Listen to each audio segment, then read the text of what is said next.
In 5, 4, 3.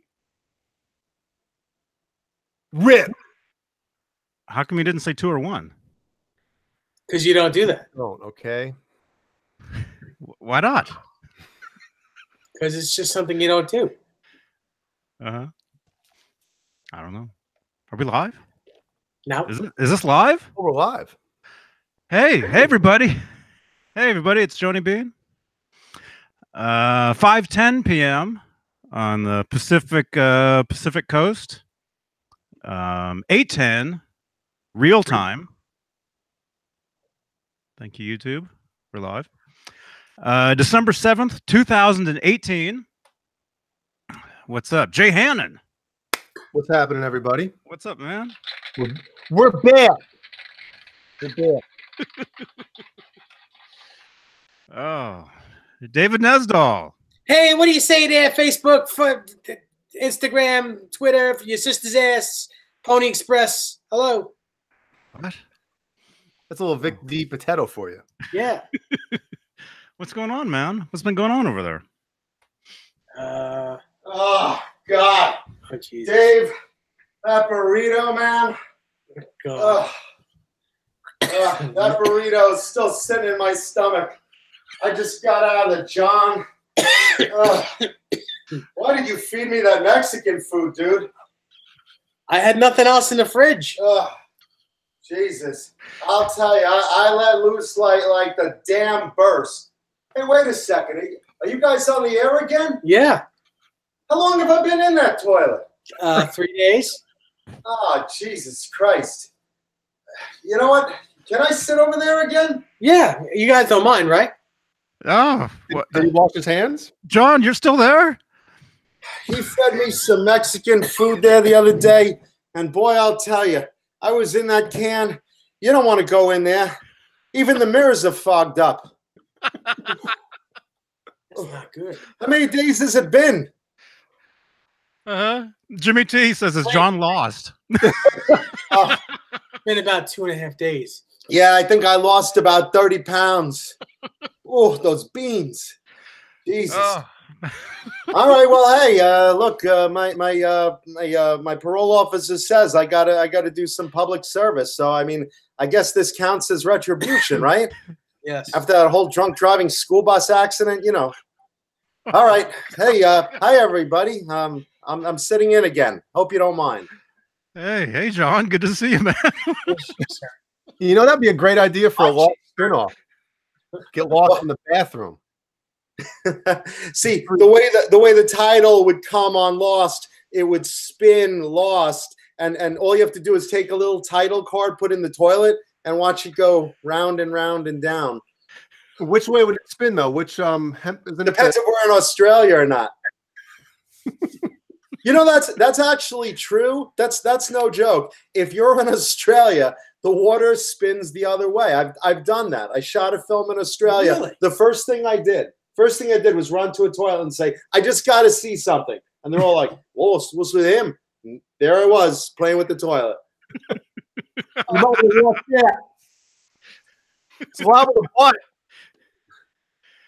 Yeah, man. Well, hey, I'm glad you're feeling better, man.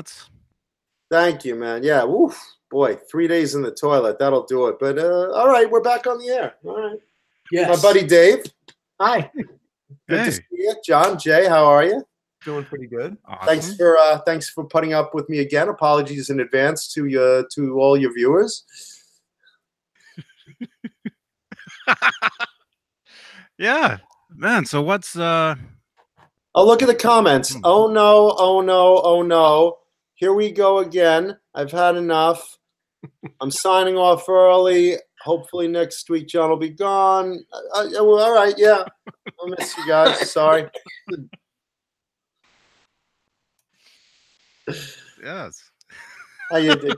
Good to see you guys too. For all those jokes aside, for all those that are sending nice little hellos, good to see you guys too. Thank you for having me again. Yeah. Anytime, man. Well, here we are. You mean that? Here we are. See if you put that. That's what you said. That's what you said last show, and here I am again. Every time, man. Put that to the test.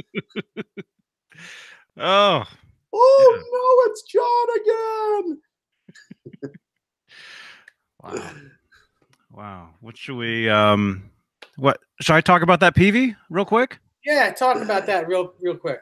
Real quick, guys. Peavey. Guys. Vinny. What? Vinny. Hey man. Oh, we didn't read the who's in here? Brendan B Butt Cheeks, Vinny Romano, R2R3.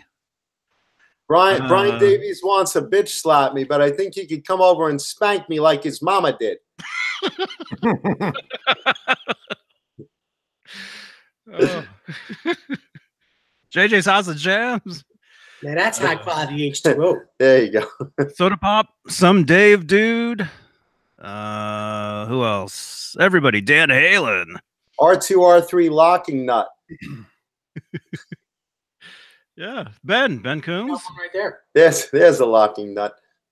I am rocking the pink scarf. Yes. Hey, don't forget Boner Jams. He's here. Wow. Welcome. Boner Jams. You rock, Brian Davies. David Ennis, Bruntsy Rocks. Hey guys. Pris 46, good to see you. Yeah, so yesterday I was up in the East Bay, California, and I just happened to stop at a Guitar Center, and they had one of those new Peavey HP2 guitars. You know, which Nesdal, what is that guitar actually? What's the story behind those? It looks like a Wolfgang. Period. Is it better than a Wolfgang? Is it not as good? Or? No, I mean the first few of them were old stock Wolfgangs, and then the newer ones that they're making just don't feel good at all. They're not good. Yeah, they look great. They're beautiful looking guitars.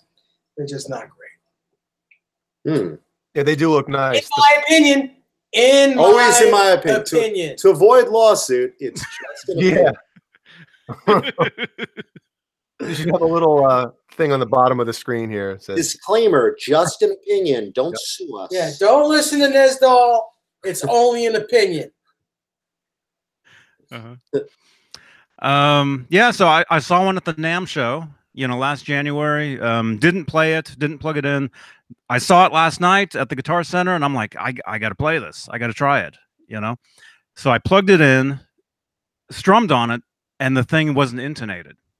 So I couldn't do any open chords. I couldn't play the guitar. Every note I would play went sharper and flatter, and Isn't that great about Guitar Center? They always just take it right out of the box. They barely take the packing off, just shove it on the rack, and then hope that you'll tune it, you'll intonate it, you'll set it up.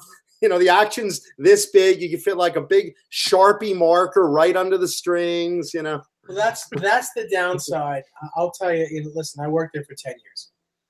That's the downside of commission sales. They have to work their asses off to make money because to sell guitars to make money. That's the only way they're making money is selling guitars. They don't have time. What they need to do is get someone in there, hire someone to do that only, where they don't have to worry about selling. They just take the guitars from the stock, set them up, intonate them, put them on the wall, and make sure they're always intonated and set up and ready to go. And then salespeople can sell them. Yeah, it seems kind of unfair to the salespeople, trying to make a living. These poor guys. I mean, don't they have like a luthier on the ground? They do, but they don't. But they. Well, what's he doing? It's not. They're outsourced that just work in the store. They don't work for Guitar Center. Guitar Center pays a company to do that. So they're just doing repairs. Yes, they're just doing repairs. They're doing walk-in repairs and repairs on guitars that need repairing, not setups. See, this is why Guitar Center is going to go out of business. It hurts the whole industry. Even when you try to buy a guitar at Guitar Center, it's unfair to the buyer. It's unfair to the salespeople. It's like, and they're certainly not going to sell guitars that feel like crap. I don't know what they're thinking. Well, this was a used. I'll show you guys a picture real quick. This is a used guitar Well, guitar is beautiful. I mean, that finish. I think when I first saw them, that was one of the finishes that really popped off the screen. Yeah. That's the one everybody liked. Was that finish. particular one is it's gorgeous. Good looking, Yeah. good looking guitar. Good looking, nice flame maple top. Good looking. Yeah. I like the Visually. color. Visually. It's my favorite one of the bunch. But I mean, it needs a setup, Johnny. It just needs to be set up, and it'll probably be better. Do you But think it had a lot to do with it? I mean, I don't think they feel that great either. I think the necks just feel a little bulky. Well, because you guys know I used to, okay. You guys know I used to own a USA Peavey Wolfgang. I think a 99. I think 1999 version or whatever. And this guitar, they didn't feel the same. You know, this guitar felt like a cheaper version of that. But because it wasn't intonated, you know, I couldn't play it. But even just the sound, there was something about something that I would think would be really, really cool is the coil cuts. You know, where the humbuckers, where you pull the pots up, the volume and the tone, and it cuts one of the coils, becomes, you know, single coil basically. I thought that would sound great. It sounded terrible. Well, did you play it with the pickup selector in the middle? Because the bridge pickup one sounded really bad. I did all of it, yeah. Really? I saw your video and I only heard the bridge. It did not sound good. You know, I'm just kind of bummed to hear yet another company going down the drain quality wise. It's like, you know, if you pick up like a current Gibson Les Paul, it feels like a piece of garbage, you know, for $6,000 starting price. And then, you know, hearing that like Peavey, which also, you know, I also think the old EVHs were really good, solid feeling guitars when they came out. And now to hear that they're feeling like crap, or at least to be fair, at least the one you tried, you know, it's kind of disheartening. It's like, okay, you know, guys, we'll support your company if you make a decent product for the money, but otherwise, you know, what's going to happen? No one's going to buy that crap. Yeah. So basically, go one video back, and there's the video of me playing the guitar. But not right now. Yeah, not right now. Not yet. Don't leave us. Yes. Please.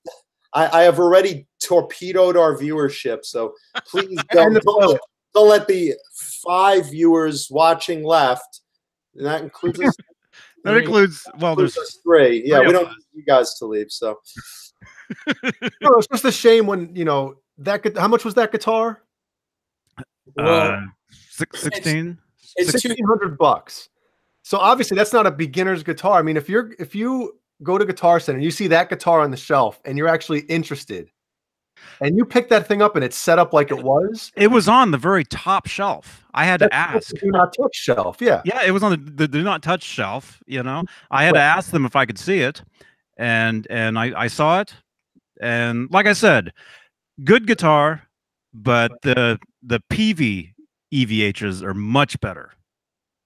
Much better. How do you expect to sell something that's that much money that people that are going to buy that guitar, potentially buy that guitar, pretty much know what, you know, how a guitar should feel? And if that's just crap. $1,600 is like a beginner guitar in Dubai. You know, the kids are like billionaires' sons, and may I please see the EVH? And you know, at that point, it's like, all right, you know, if that's a beginner guitar, $1,600. That's more than I'm worth, like in total. Wow. Now what are you doing here? Believe me, it wasn't even my choice. Even when I got out of the toilet, I couldn't even get the lock open. Melted it. 3 days. Shauna Marie sings. Hello. Good to see you again. Yeah. Hey, Shauna. Hey, Fender Guru. Hey, Thrash Metal. Shout out. Fender Guru, thank you. That's my Long Island accent. Long Island, by the way, is spelled LAWNGGUILANDDDD. Long Island. That's how we pronounce it. Yes. Yeah. Yeah. So there you go. There's my Peavey story. And Good story. Good story. Good story. Good story. thank you. I'm in. I'm in. So can I point out, while last show I brought on 4 celebrity-owned guitars for my collection, today I also brought 4 guitars just for show and tell, not celebrity-owned, just things I thought were cool. You know, one from this brand, one from this brand, one over here, 4 of them. And I'd like to open one right now just to get us started. And it happens to be a Peavey. Oh. Well, John, if you own them, then aren't they still celebrity guitars? I should say Rockstar owned guitars, not G-list actors that you know, that really suck in their guitar skills compared to other things. But I did bring a Peavey among there, so I think I'll give everyone a peek at that. Okay, Yeah. and I'll answer Bozique's question. Bozique says, "Well, it's a lot cheaper than an EVH Wolfgang USA, Jay, but I think that's the selling point." But my question for Dave Nesdell and Johnny Beane, now that they've played it, is, do they think it's bad or just okay? And I think it's just okay. I think it's better than okay, but like I said, it's not. If you guys are Peavey Wolfgang players, you know, for 20 years or whatever, and you're looking at this guitar thinking it's the same as the one you have at home, it's not the same. Well, that's the thing. You're going to be comparing them. And yeah, you can't compare them. The neck was bigger. It wasn't the same shaped neck. So, okay, kids, Peavey-wise, Peavey isn't a brand I'm very big on usually. I own maybe like 2 vintage Peaveys, but as some of you know, I'm a big sucker for neon pink. Insert joke here. And I couldn't resist when I saw the color of this thing. This is an old Peavey Vortex in blazing neon pink. Blazing neon pink. Look at that color. Blazing neon pink. That's pink. This is as pink as it comes, kids. I mean, you know, that's my color. And it's got an ebony board, matching neon pink headstock, made in USA. These guys, for those of you guys out there that like a lot of used guitars from back in the day and want something bang for the buck, I mean, I like a lot of brands. I'm a big BC Rich guy. I'm a big Charvel guy, old Kramers, old Jacksons. And I don't have a lot of Peaveys, but these things are really well built, and they're built in the USA. And this cost me a couple $100. And play this thing. Tell me what you think of that. I mean, it's got a really nice neck. Dave's looking at it like, why did you hand this to me? He's like, oh, God. The neck feels good. It really does. And look at that. That's an ebony slab board there. Yeah. That's cool. It feels nice, right? And for a couple $100, a USA-made guitar, you know? What year is that guitar, Jonathan? This is, it's late 80s. I'm not sure exactly. I got to look it up. It's in the late 80s, though. The neck joint is really nice, better than a lot of Kramers that that were built at the time. Yeah, I mean the fit and finish is great. It's got a good feel to it. I'm not familiar with the pickups that are in it. I don't know if those are stock or not. Do you recognize those? I think they are Peaveys. They're stock Peavey. Okay. Peavey pickups. Okay, because I usually like to. It's got a Kaler on it. It's got like their top of the line Kaler. I mean that's good hardware. It feels good. You know, the pickups I'm just okay with. I usually like DiMarzio or Duncan's personally, but I mean these are great. You need a pink. Yeah, I actually have that. It's back home, but this is cool. I mean, for a couple of $100, for those of you guys out there looking for a little bang for the buck, old Peaveys, man, undervalued. And again, yeah, you got to deal with the you know, it looks like something Gem and the Holograms played. You know, as far as the shape, something you know, Barbie would stick in the back of her Super Vet or something. That looks small. That's not like a micro or something, right? It's full no, scale. Don't get personal with me. It's not a mic. Oh, the guitar. The guitar. I'm sorry. No, it's full size. Full size. You know, the real cool thing about this guitar is the string spacing is dead on. It's perfect. It's perfect. Not a lot of guitars You don't see a lot of guitars like this. I mean, even in today's standards, where the dots are directly in the middle of the fretboard, it's amazing that the workmanship is really good on this. Yeah, and this is something that like, look where the dots are between the D and G string. They're absolutely right in the middle. Yeah, this guitar was not built on Friday or Monday. You know, when everyone's either getting drunk for the weekend or hungover from the weekend. Every one of my Kramers, every one of them, they're off slightly. Really? Every one. That's the joy of hand inlays. But you know, it's really you know, it's really something that, again, I like flashy guitars. Maybe you don't, but I'm sure it comes in black for you thrash guys. Oh, where is thrash metal? He would love this. There you go. Thrash right there. Thrash metal. There you go, dude. He's flirting with Shauna Sings. Look at this. Hey, thrash metal, we got a guitar on here. Yeah. Yeah, this is the type of thing that I dig. This is you, man. It's pointy, it's pink, it's so 80s, you know. So, again, one of 4 guitars today. Stick around and I'll show you more junk.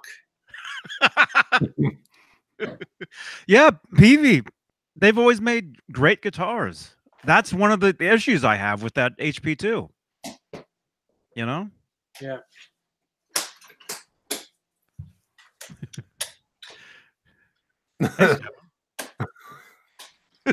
Yep. Yep. So we got mail. Actually, Jay and I both got mail. Johnny hasn't gotten his yet, I don't think. Did you get yours? No. Are we waiting, or what are we doing? We're gonna. Yeah, Brendan.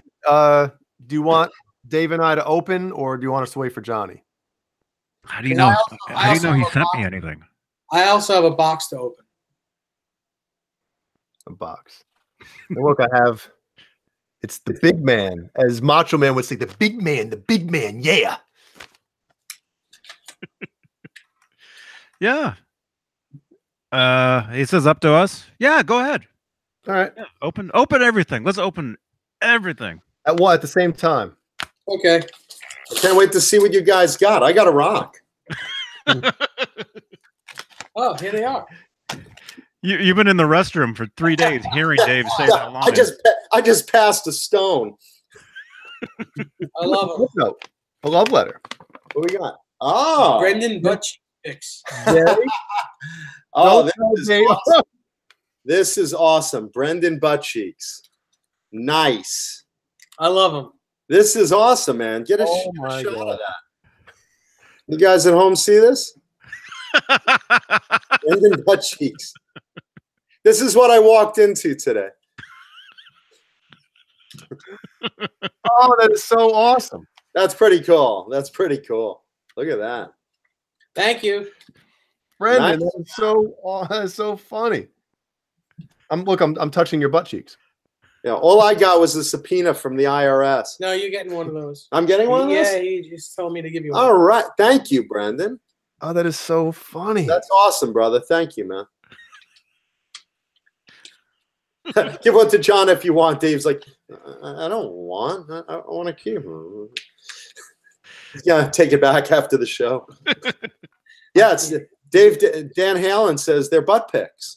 Butt picks. So they are technically butt picks.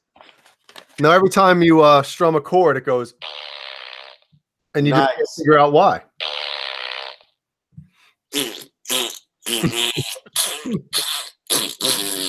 Brendan, what company made these for you? Or did you make them yourself? Did you guys see the video on Facebook of it was all Star Wars clips, and it was every time a lightsaber turns on, it makes that sound? Really? Yeah, did you guys see that? A farting noise or yeah. Oh, okay. Yeah. That's pretty funny. I'll take a picture of this, man. That's friggin' funny. What, the real thing isn't good enough? Well, no, I got to send it to somebody. I think Brendan knows who I'm going to send it to. I love signature guitar picks, but those are really fun. Yeah. I don't know if they're meatballs or ass cheeks.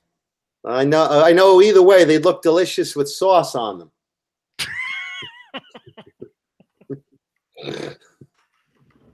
I'm not that quick. That's not what she said.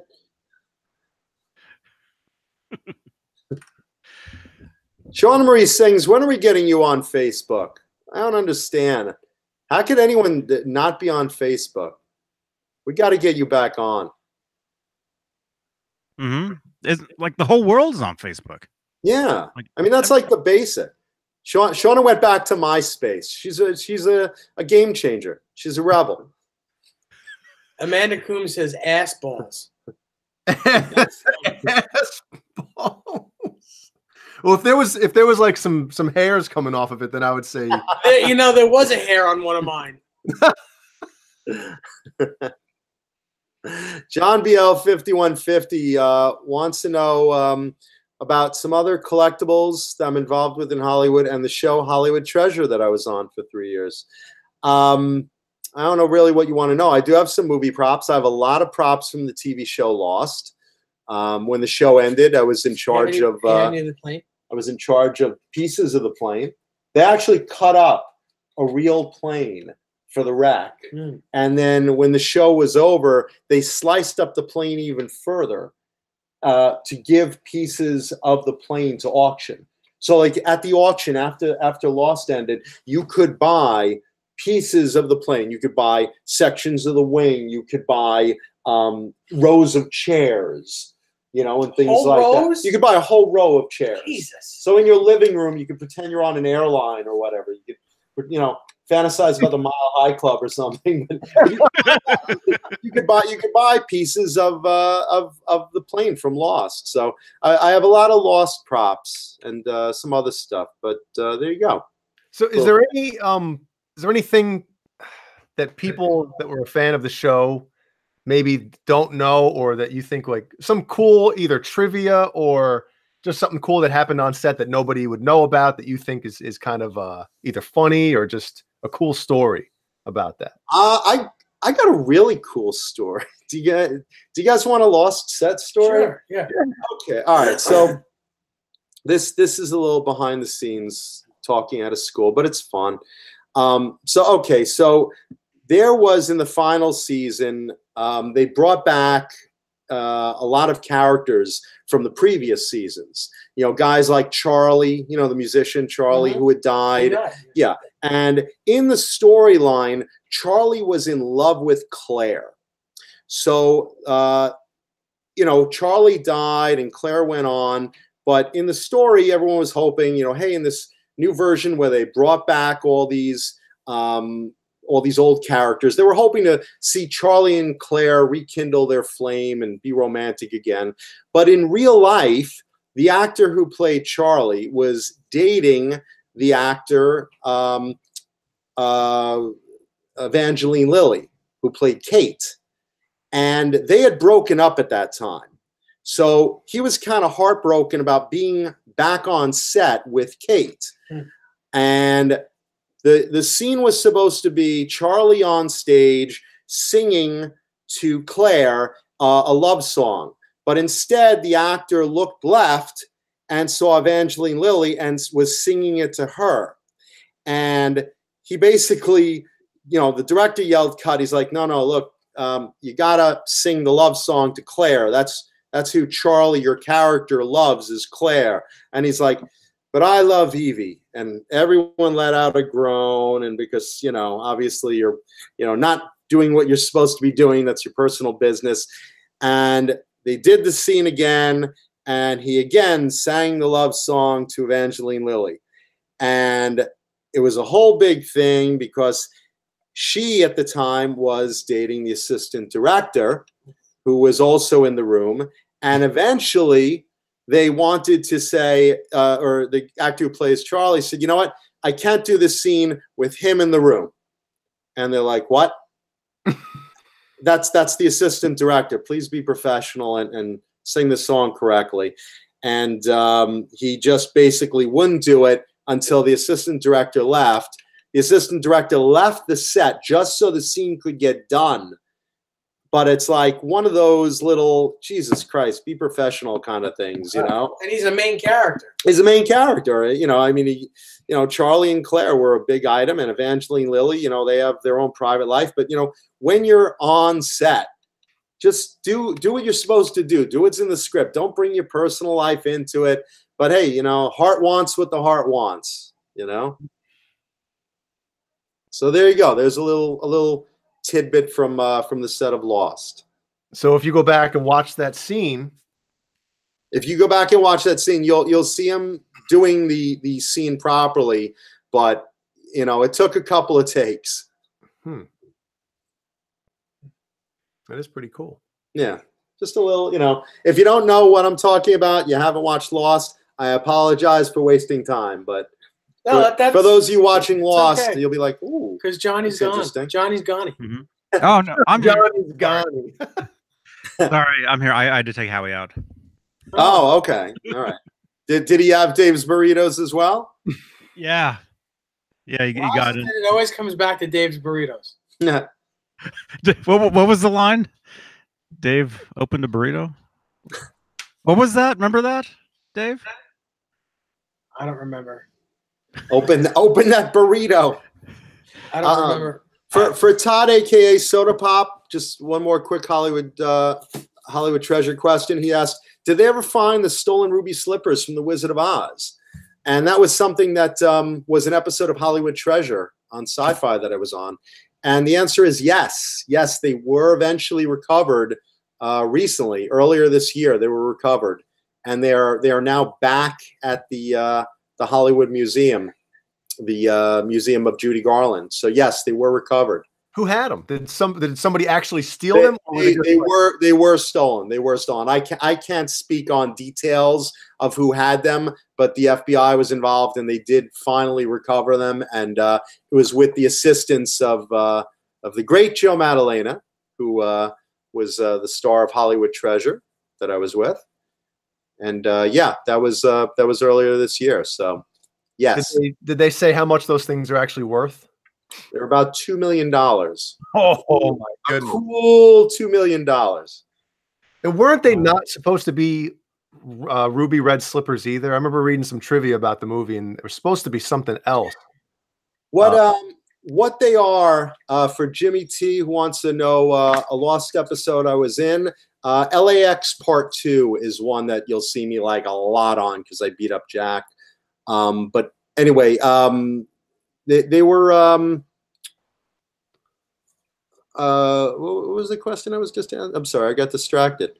Oh yeah, ruby red slippers. They're actually like a dark, almost violet red, so that in Technicolor they appeared bright red because the coloring at the time had to darken them a little bit. So sorry, I zoned out a little bit. Mix of questions. It's all good. Wow. So you actually saw them?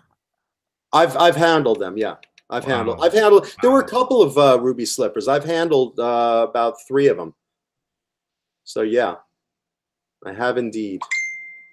I've handled a lot of stuff in Hollywood memorabilia over the years. I think it's on Netflix now. If you want to watch Hollywood Treasure, I think it's Netflix or one of those Hulu maybe. Hulu has all 3 seasons or 2.5 seasons, whatever they called it. But yeah, you can watch it. It's like 30 episodes. Okay, cool. And hey, Clayton James Hicks, 1988 Hicks. Today is Frankenstrat Friday. You rock, Clayton. Nice. Everyone loves a Frankenstrat. Absolutely. Dave has a couple of them. Yeah, certainly do. So I got a box in the mail from Sinner today. Ooh.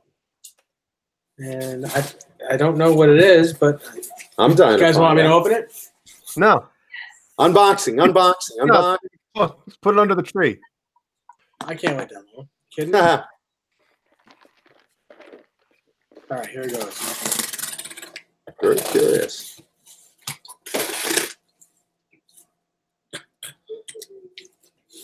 No, I'm just kidding. You won't be playing with that finger. Your nostril will miss it.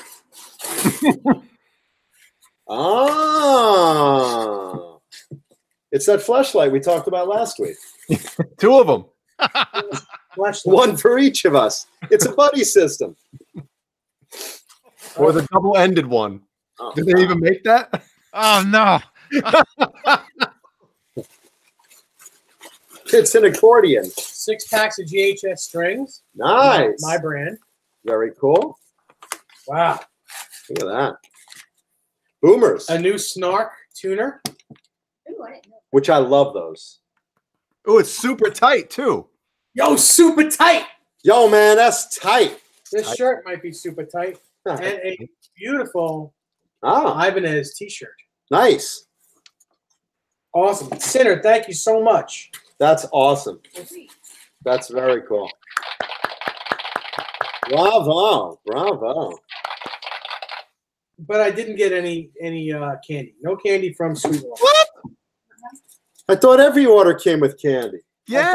I think because I'm diabetic and because I'm going through some kidney stuff, he asked them not to send it. Well, that was very considerate. Yes, that was very cool. There's other people in the house. Thank you so much. That's really cool. That is awesome. Mm-hmm. Nice. So you like the GHS Boomers? I do. I like those two. I like those two. I changed to Ernie Ball Slinkies. Well, I'll tell you why. I'll tell you why I changed it. Go ahead. All my life, I played D'Addario guitar strings, and for about 20 years, maybe 25 years, I was getting them for free. And then I started having to pay for them, which was fine because I would pay, the cost. And then they told me I couldn't buy directly from them anymore. I'd have to buy from the store. Oh. And that's when I stopped using them because I'm not paying $6 for a package. No, that's ridiculous. So GHS was very nice to give me a deal, and I, get them for a deal. All right, bravo for GHS. We like guys who support players, right? Mm-hmm. That's cool. I'm just curious, what does the audience usually use? What are, for those of you guys that play like standard 9s or 10s, what do you guys like? He likes GHS Boomers. I like Ernie Ball Slinkies. What Jay, Johnny, what do you guys like? I like what? Do you have a favorite? Oh, Echo. I was using D'Addario. I've been using D'Addario for 25 years. Okay. Or something. Similar story too. Oh. Jay says Veritas. Veritas. Veritas. Yeah. Veritas. These are nice. My Veritas. I was grabbing them earlier. What are those? I'm not familiar with that brand. Well, DR. Oh, okay. But okay. Veritas is the type of they're coated, and they last a long time, and they sound really, really good, and they feel good too. Because I use DRs for forever too, and I tried these and I liked them all. So yeah, here we go. Let's see. We have a lot of guys like the Ernie Balls, a couple of DR players. Ernie Ball again. Let's see. Whatever's on sale. That's way to go, Cinero. D'Addario's, Dunlops.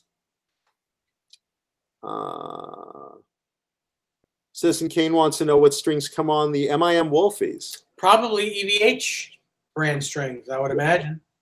Yeah. Don't brand. Makes sense, right? It's good to be Eddie Van Halen. You could put a licorice whip on your guitar and say it's the only one I'll ever use, and people will buy it. I agree. Paul Stanley does that too. If I had a nickel for every ad I have cut out of Paul Stanley, Hello Kitty guitars, these are the only guitars I'll ever use. They're the best. And whatever brand it is, like it changes twice a year. Mm-hmm. I've tried all the others. This is the only one good enough for me. Mm-hmm. But doesn't he smash his guitar after every show on stage? Oh, he hates him. He hates him. There you go. He always smashes a pre-cut Ibanez Iceman PS10. Oh, so it'll actually break. Oh yeah, no. Listen, the guy's 60-something years old, and a 60-something-year-old Jewish guy. It's like one of my uncles. Just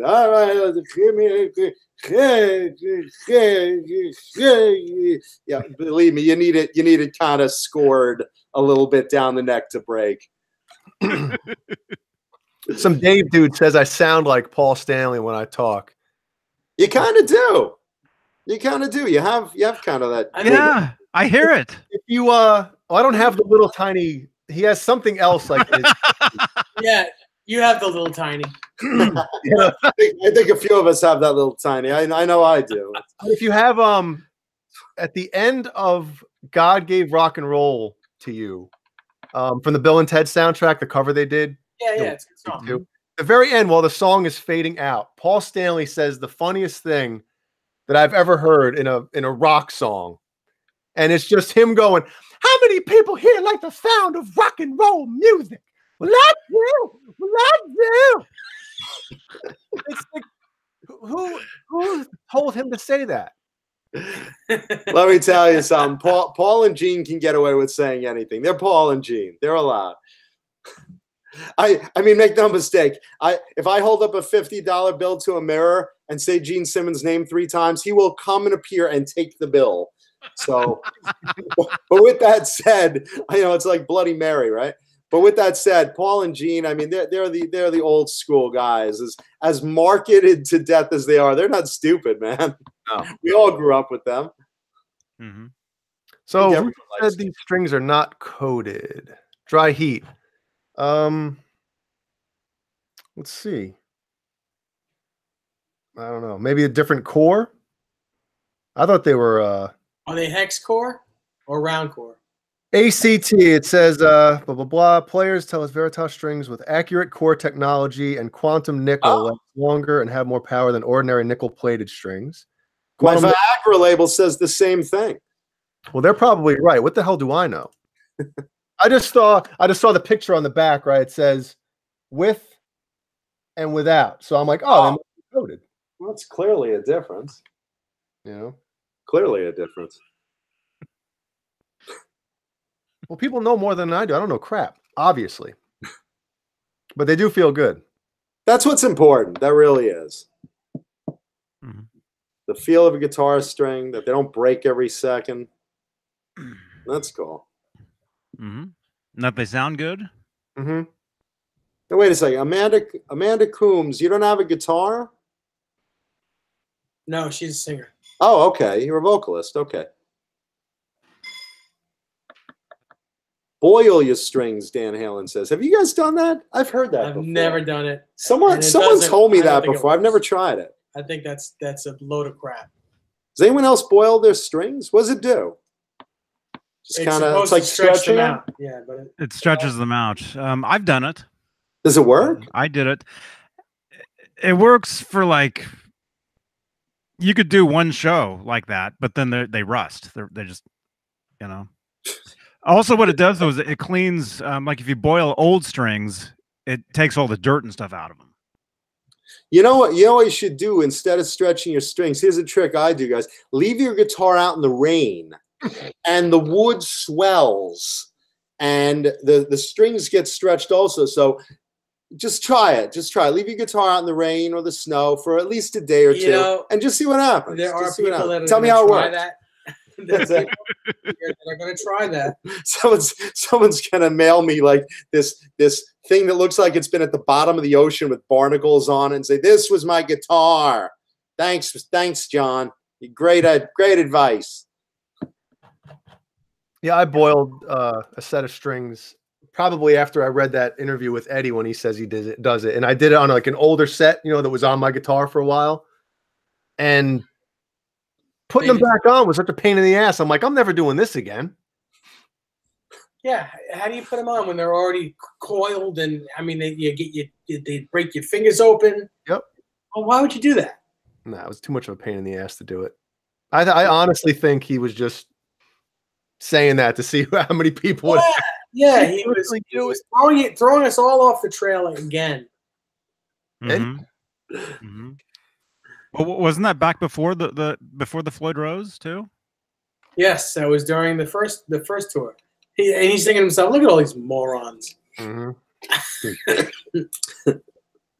I'm going to screw a quarter on my guitar just to see what happens. I wipe my ass with the strings first. There's that brown sound. Yeah. There's that brown sound.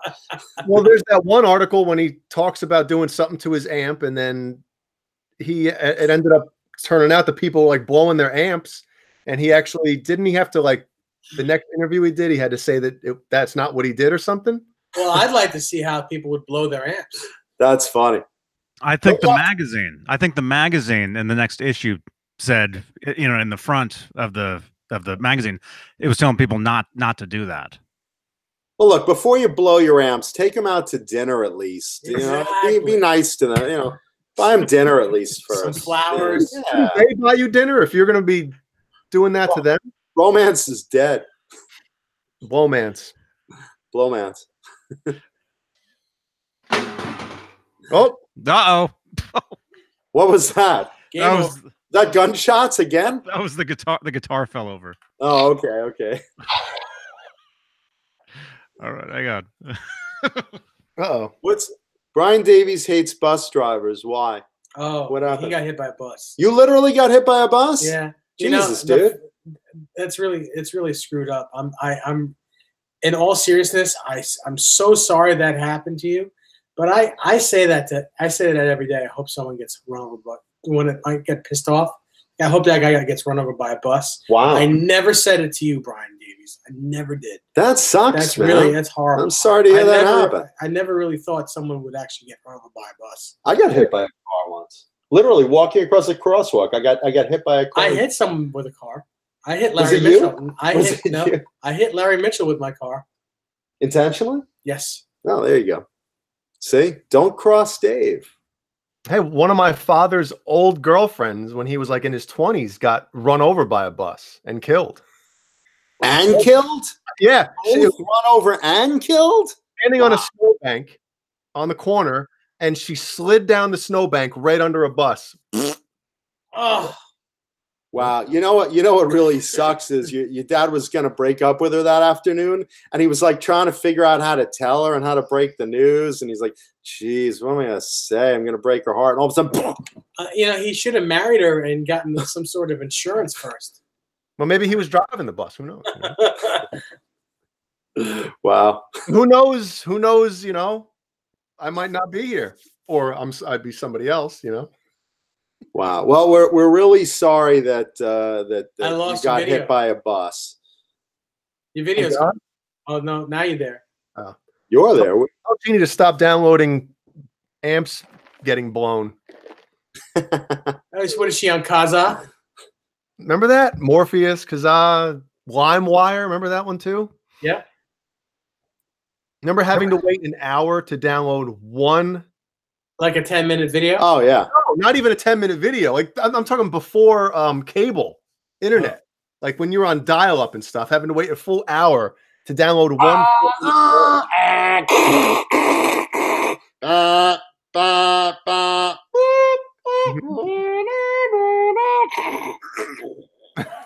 Bing, bing, bing. And you're online. And then your mom picks up the phone and you get, no, come on, Mom.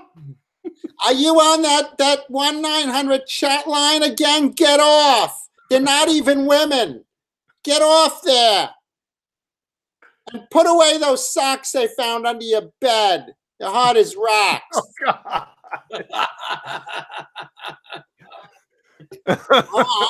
Mom, I'm trying to meet women. James Worthy tube socks. That's so funny. Tube steak socks. Remember downloading stuff on Napster? It was like when it first came out. I'll admit it. I was doing that. I was stealing music again, as Lars said. Mm-hmm. Lars, you prick. I was stealing music. Yes, I was downloading your song. I mean, it was so hard not to. You know what? I was still buying the CDs too. I'm that guy that wants to still support the bands. But yeah, I wanted them on my iPod. So yeah, I downloaded stuff too. Yeah. Come on. And I can see that. That's not a bad thing. No. If you're actually buying the CDs anyway, absolutely, you should be allowed to. Yeah, I agree. I want the liner notes and How can you prove it? Yo, prove it. I'll tell you, I brew it. I have a closet full of cases and cases of metal CDs. I think it's time for another guitar. Yeah. I think so. Is it? 9 o'clock. Yeah. It's guitar time. Let's bust out guitar number 2 of 4 today. Hey! Pop 'em. Wait, can I do the drum roll? Sure. Johnny, present so I don't hog up the camera here. Nobody wants to see my Oh, I want to see your Are you ready, Dave? Yeah, I'm ready. I'm tired. Here we go, man. Okay, so I usually like ESPs for their George Lynch signatures. I love old ESPs. I have a bunch of kamikazes and stuff like that. But this one was one of those, you walk into Guitar Center and into their used department and just something catches your eye on impulse. And you wind up walking out with a guitar. I think that's you gotta pay for it. What was that? Oh, okay, never mind. Oh, well, yeah, some people have to pay for it. End up walking out. Probably the security guard that wasn't paying attention when I walked in. So anyway, this is an old ESP Horizon Custom in green quilt. Look at that thing. Wow. That's kind of cool, huh? It is. It's That's pretty. neat little green quilt on that guy. 2 humbucker, which is one of my favorite layouts. I don't use single coils really. I like just either a single hum or 2 hums. That's my favorite layout. Mm-hmm. And it's got again a nice ebony board, another matching headstock. This is the phallic headstock, not my favorite headstock by choice, but I thought it was kind of cool. Hand it to my buddy Dave. Neck through. Oh, it's nice and light. Yeah, Nice guitar. it's got a nice weight to it. That's pretty. I don't know, something about that color green just kind of got to me, Mm-hmm. String through, neck through. I usually like a bridge, even if it's a fixed bridge. I like something like a quad or a badass usually, but I don't know. This one's string through. It just played nice. The action on it's great, right? Yeah. It's got a good feel to it. Mm-hmm. Yeah, it's really good. Awesome. Yeah. Awesome. Really nice. So neck through. Beautiful guitar. Nice neck through on the back. You guys at home see that? I would There's the joint. call that The guitar. yeah. I'm trying to color I would call that. Aqua green or something? No, it's not aqua. It's a booger green. It's not It's like Emerald green, Shauna Marie. emerald. Yes, Emerald. it's I like. Thank you, absolutely Shauna Marie. yes, it's emerald. She says I have an emerald that color. There you go. Once again, Shauna Marie sings, saves the day. How many frets? What is this? 24? Let's Yeah, see. 24, yep. Yeah, there you go. 24 fretter. Very pretty. And, it's got the you can see it from here. What what is it? arch top. Arch top, thank you. Which I don't have very many arch tops. I have like 2 Kramer Stage Masters, and I think this, and that's all my arch tops. But something about it. It's got a nice natural wood binding. If you could see that, can you catch that on camera? Yeah, around the body. Yeah. So Let's that's get that up there. There you go. so that's natural wood. If you look at that, just nice natural maple color. And I don't know, like I said, it caught my eye visually, and I started to play it, and I was just like, yeah, that needs to come home with me. And like I said, I'm not crazy about the shape of these headstocks ESP did on these. I mean, what do you think of that? It's like a Not my favorite. yeah, like a big dong shape headstocks. that's the one. That's the one downside of this guy. Yeah, it would almost be cooler if it was like reversed, Yeah, if it was if it just had two nuts. I mean, the nut rather. A set of these below it, But that's the ESP Custom Shop. They obviously did this for somebody, and it got Found its sold. way. Got sold to moi. Lucky me. So hope you guys at home dig that. Just seeing different stuff from us. So this guitar is post 48th Street Custom, correct? Yes. Yes. Yeah. So. Do you have any guitars from 48th Street Custom? I don't think so. I mean, I went there a bunch of times. You know, as a kid, I went in there and I was like drooling and drooling and drooling. But it was just like, you know, just really, you know, really just looking and drooling and, you know, hey, kid, you going to buy something? No. All right, bye-bye. Yeah, so no, but. You know what I'd like to see is the original Purple Tiger. That's in L.A. Hey, speaking of 48th Street Customs, Dave, how about that one? I can't see. Hang on. Let's see what you got. Oh yeah. Oh, that looks like Bruce Kulick's or Kulick model. Yeah, he custom made that guitar and never picked it up. So my brother's old guitar player. That's me when I was like 12 or 13, by the way. He went into that custom shop and saw that guitar and asked about it, and that was the story they told. And I actually messaged Bruce about it. Bruce is a great guy, very down to earth. I said that pick is from Ish. My older brother was in a band, and that was his guitarist's guitar. I recall him saying something about Kiss Custom ordering it from a music store in New York City. Can't recall the name. And then he said 48th Street Custom owned by ESP. Yes. And he said, where is it now? And I said, the story was something like Kiss Custom ordered it, but never came to pick it up. And he said, yes.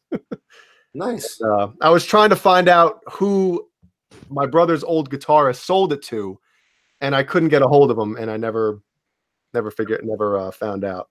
Well, Bruce loves ESP. He played those for a while, and one of his main guitars to record with, he calls it his Chiquita Banana, but it's a yellow ESP with a banana headstock, and it's got a little Chiquita Banana sticker on it. And he's recorded a lot of Kiss stuff on it. He still plays that guitar today. ESP, they make some really good guitars, even right up to today. It's one of the few companies that makes newer guitars that I have to say the quality is still really there. They're really good to their endorsees. I have to say that. I mean, everyone's tried to woo George Lynch and Kirk Hammett away for years, and they've been very, very unsuccessful. It has the same inlays as your guitar there, I believe, right? The on the tops. That's the lines on the top. Kind of hard to see, but yeah. Yeah, the little lines up at the top. Yep. That they were doing at the time. They did those, and they did little dots at the top sometimes. But ESP has always made a really, really good, solid guitar right up to today. Good for them. We got to try to have Bruce on here. That'd be pretty cool. Bruce is great. Mm-hmm. It'd be great if Bruce would come on. You hear that, Bruce? Come on. Come on. Where is that guitar now? He's not bringing you into that reunion tour. You might as well come here. It's the same thing. Same thing. I saw him at Guitar Center. Actually, the same Guitar Center I was at last night up in Concord, California. I went in there one day, and there was only 3 people in the store. It was me, Bruce, and somebody that he was with. And he was walking around pointing at the top shelf, you know, where I got that Peavey down from. And nobody that worked there knew who he was, you know. Nobody who worked there like listens to good music then. So. Just saying. Yeah. I left him alone though. I didn't bother him. He's a very nice, very, very down to earth guy. I see him at NAMM. If you go to NAMM, he's walking around there a lot. Speaking of Kiss, real quick, can we just give our personal condolences if anyone's friends with the Simmons family? Gene's mom passed away the other day. So just personal condolences from us to you guys. If anyone's listening out there that's connected to Kiss, please pass along the message. So that's terrible. Not trying to bring the show down. It's like 30 people just dropped off the viewing in seconds. But yeah, so that's rough. So yeah, I saw something on Facebook about that. Yeah, it's too bad. That's sad. Someone was asking me something, but I totally missed the question. Someone asked, oh yeah, do I have any mockingbirds? I'm a huge BC Rich guy, so I have probably I think I'm up to about 16 neck through mockingbirds from the vintage days. I almost brought one tonight. I didn't. I'm sorry.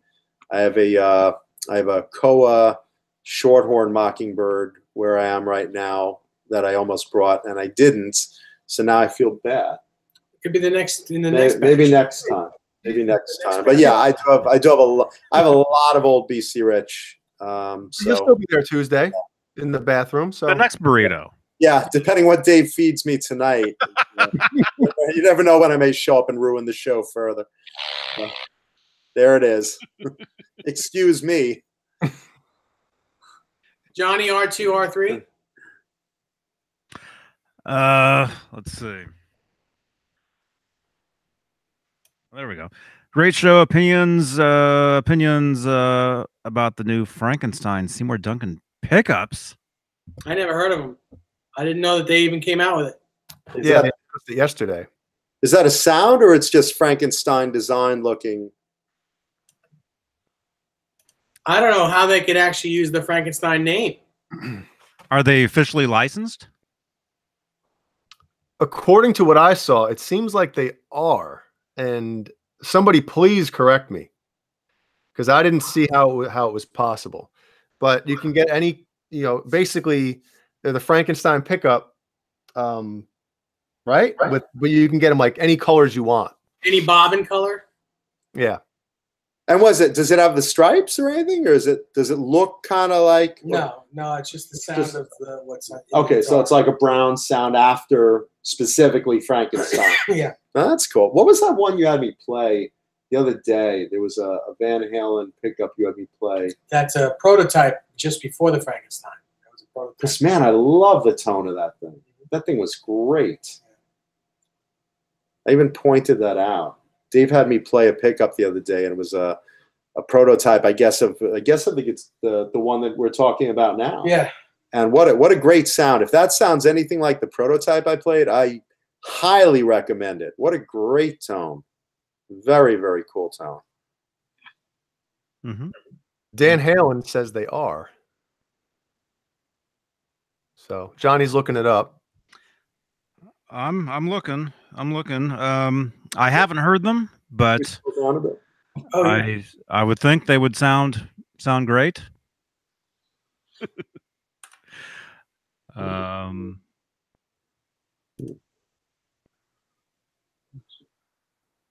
Yeah.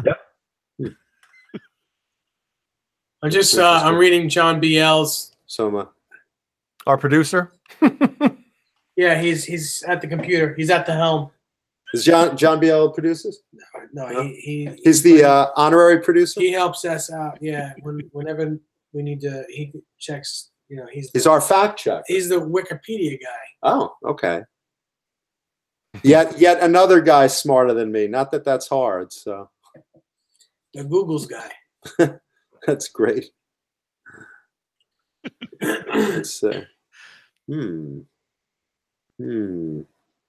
The kid with 16 frickin' mockingbirds. That's right. They're really good guitars. What can I say? I love old BC Rich. Yeah, speaking of BC Rich, actually, can you hold this real quick? I can. A friend of mine, I'm going to tell a little story. A friend of mine in the BC Rich world had guitars stolen from a storage area. And for those of you that know or don't know about it, I assisted the police in helping him actually catch the thieves. I'm not going to say how, but I was very involved in that. And long and short of it was he got back 18 out of 21 of his guitars. Wow. And I would really, really love to see if this guy could get back his guitars. The theft happened in California, and I just want to post a photo just so all you guys out there can just have a quick look at it in case you come around and see these in your travels. There's a BC Rich Warlock in white. There's a BC Rich Mockingbird in trans blue. And there's a BC Rich Bitch also in trans blue. And I'm going to post a photo of them real quick just so you guys could have a look. If you guys see these 3 guitars in your travels, you can message me on Facebook. How do you go full screen? Oh, it's on there already. Oh, wait. Presented. It's on. It's good. Okay. All right. So let's see. So there's the bitch right there. There's that bitch. There's that bitch. There's the Mockingbird. And there is the White Warlock. These are all vintage 80s USA neck through BC Riches. If you guys see any of these guitars, I'll make sure you get a reward for your assistance on that. But I just want it put out there because everyone knows guitar thieves suck. There's a special place in hell for them. And the 2 that stole his guitars are now in jail. And I really want to see this guy get back his last 3 guitars because it's not about the insurance money. You all know this. We're all close with our guitars. If we had our guitars stolen, I'd rip throats out until I got them back. So my friend's really, really upset about those 3 that are still missing. Anyone can contact me on Facebook. It's Jonathan Mankuta, Mankuta. Happy to keep you anonymous and happy to make sure you're well rewarded if you could help out finding those 3 guitars. So thank you for a little consideration on that one. There they are. Okay. Just a little PSA. Yeah. And you're right. Some people think that just, oh, guitars can be replaced. Just a guitar, you get the same one. No, it's yeah, you're fighting with insurance companies already, trying to get recovery money for the value of these things, and they don't realize you know you're very attached to your guitars. We all are. We all are. I love my guitars. Yeah, absolutely. Yeah, I mean, if I offered you money for your guitars that you know you were into them for, you probably wouldn't want that money. No. You know, no. So you know we all get attached to our guitars, and just. Hopefully someone will watch that and say, hey, you know, I saw that guitar and or something like it. Give me a shout out on Facebook and drop me a private message. So there we go. And Dennis, thank you so much. That's really sweet. By the way, thank you all for the nice comments that I haven't had time to like individually shout out, but I just want to thank everyone for the nice sentiments that have been scrolling past my eyes as we're talking on. I'm glad you guys are enjoying the show. Do you know what my favorite BC Rich is? Shoot. There's a story. Love a good story. It's not really a good story. It's just I'll take any story. I'll take any story. 1982. Watching 1982. Watching. Should we have a wavy screen and a little Dave appear like a child? I don't think it could ever be a little Dave. Watching Pat Benatar live. And watching her husband play a BC Rich Eagle. Oh, yeah. Neil Girardo. Neil Girardo playing a BC Rich Eagle. And that guitar is just slamming hot. Oh, yeah. No. Love that guitar. It's a green burst for those of you that haven't seen it. Neil Girardo. Girardo or Giraldo? Giraldo, I think. Giraldo. I may be pronouncing it. I'm sorry. Apologies to Neil. He played an old BC Rich Eagle, 2 of them actually. He had a tobacco burst, yes, and he had a green burst. And I mean, yeah, it's Girardo. Thank you, John. I mean, he plays the hell out of them. If you listen to old Pat Benatar, especially stuff like "Get Nervous" or "Shadows of the Night," you know, great songs, great guitar riffs, very catchy. And he's a great guitar player. He really is. Really great. And just seeing him play those old BCs to death. I mean, they're really quality instruments, the old BC Rich. And you know, the company got recently bought out by new owners who we don't know who they are yet, but hopefully they'll return to the days of real quality guitars that have eluded the company for a number of years. And I'm hoping. I mean, Slash plays them from the Custom Shop. He plays Bitches from the Custom Shop. He's got 3 of them. And the BC Rich Custom Shop doing great stuff right now because they're technically independent of the BC Rich regular production company, and they're building some really good stuff. So if you're thinking about an old BC Rich, you might want to get a quote from the custom shop. But yeah, Neil Girardo, very cool. Mm-hmm. Back when Dave was a boy. Dave, Pepperidge Farm remembers. When I was a boy and I used to dream of those guitars, my grandpa would slide his hands and his bony fingers down my leg. And, well, Pepperidge Farm remembers. You know how that goes. I seem to get baby oil all over the back of my guitar neck. I'll buy you that guitar if you take a bath with your old grandpa.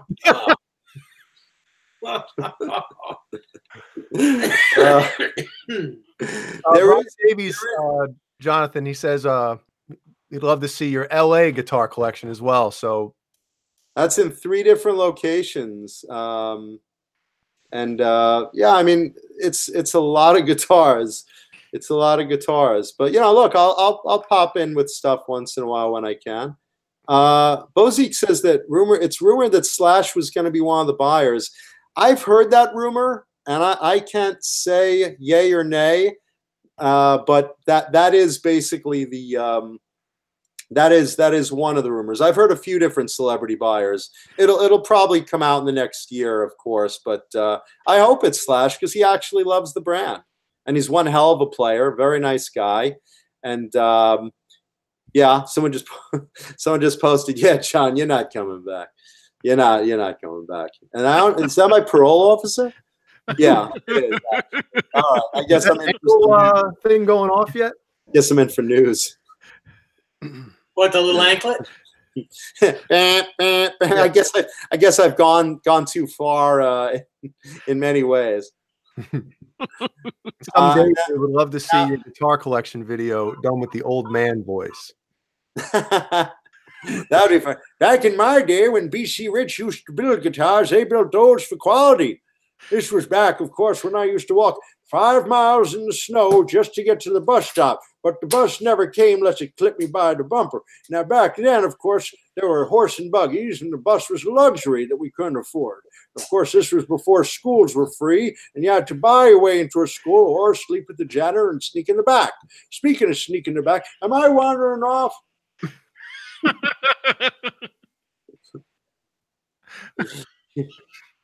Yeah, there you go. Uh-oh. Robert Carcello, he must not have seen Johnny's previous video. He said, I'm pulling the trigger next week. New guitar, USA Wolfgang or Peavey HP2. Oh, you got to rewind. You got to rewatch this video. Yeah.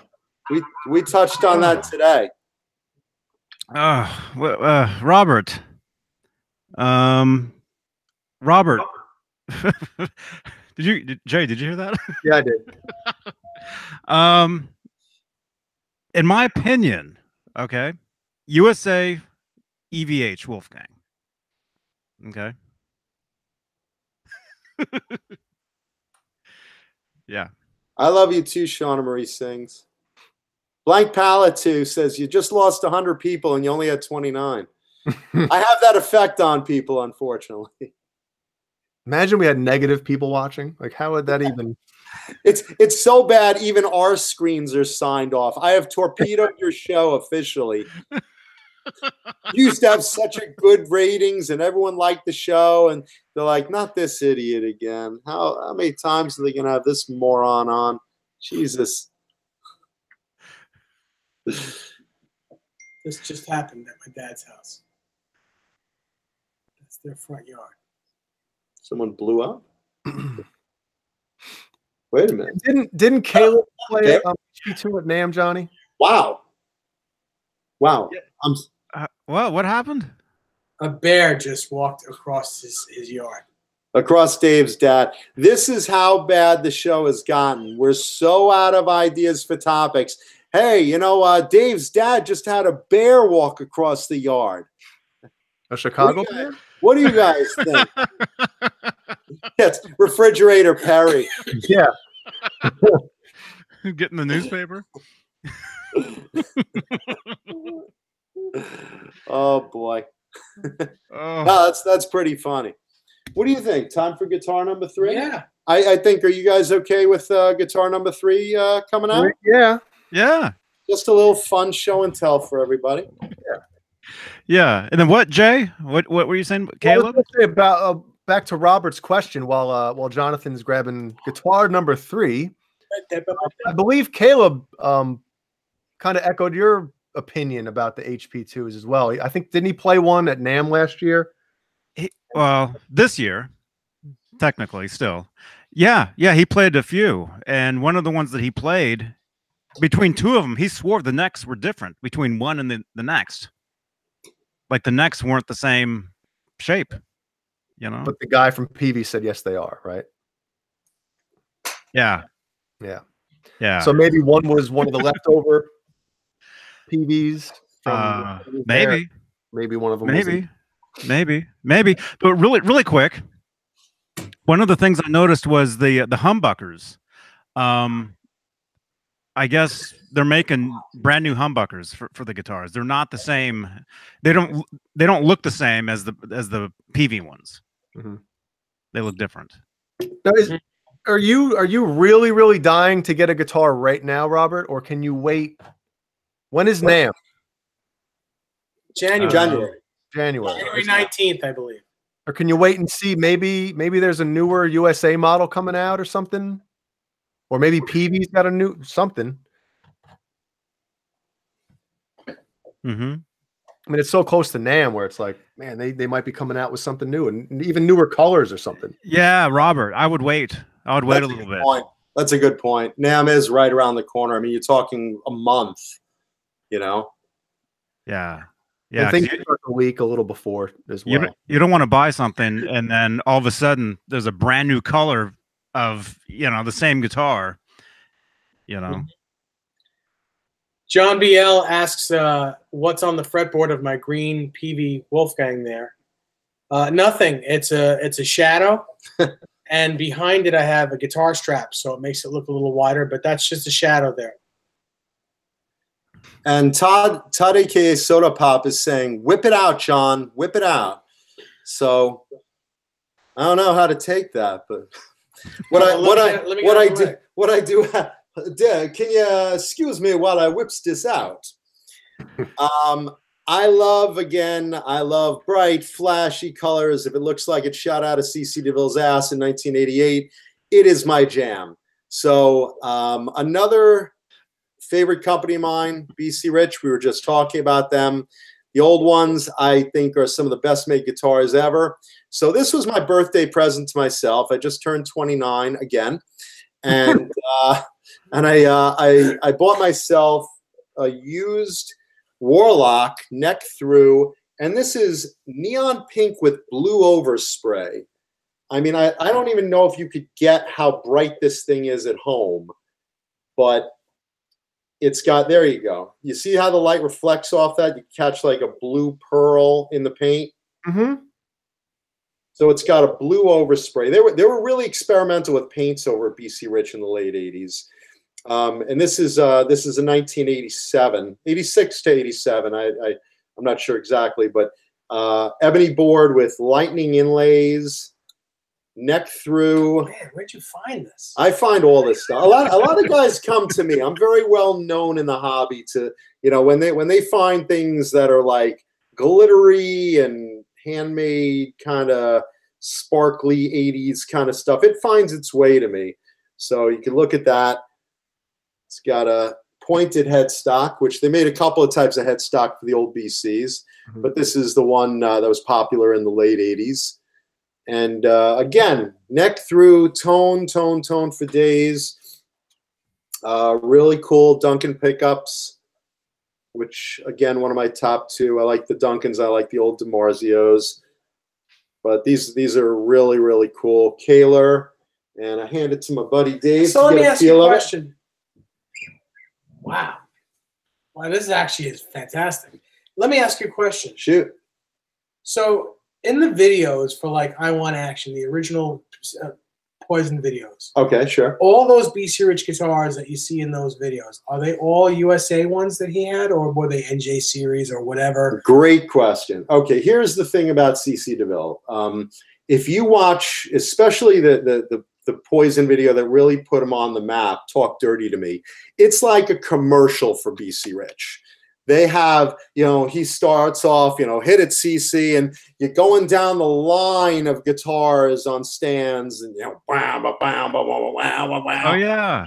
And then the band comes out and explosions, and CC switching guitars every minute. It's like a commercial for BC Rich. Those guys were early endorsees in the mid 80s, and they just basically said, look, you take care of us, we'll take care of you. And a lot of those guitars in that particular video were borrowed. They're not CC's. He had a pink Ironbird, he had a yellow Mockingbird, he had a pinkish red Warlock, and he had a lot of Gunslingers. The Gunslingers were primarily his. Those were CC's guitars. I own some of those.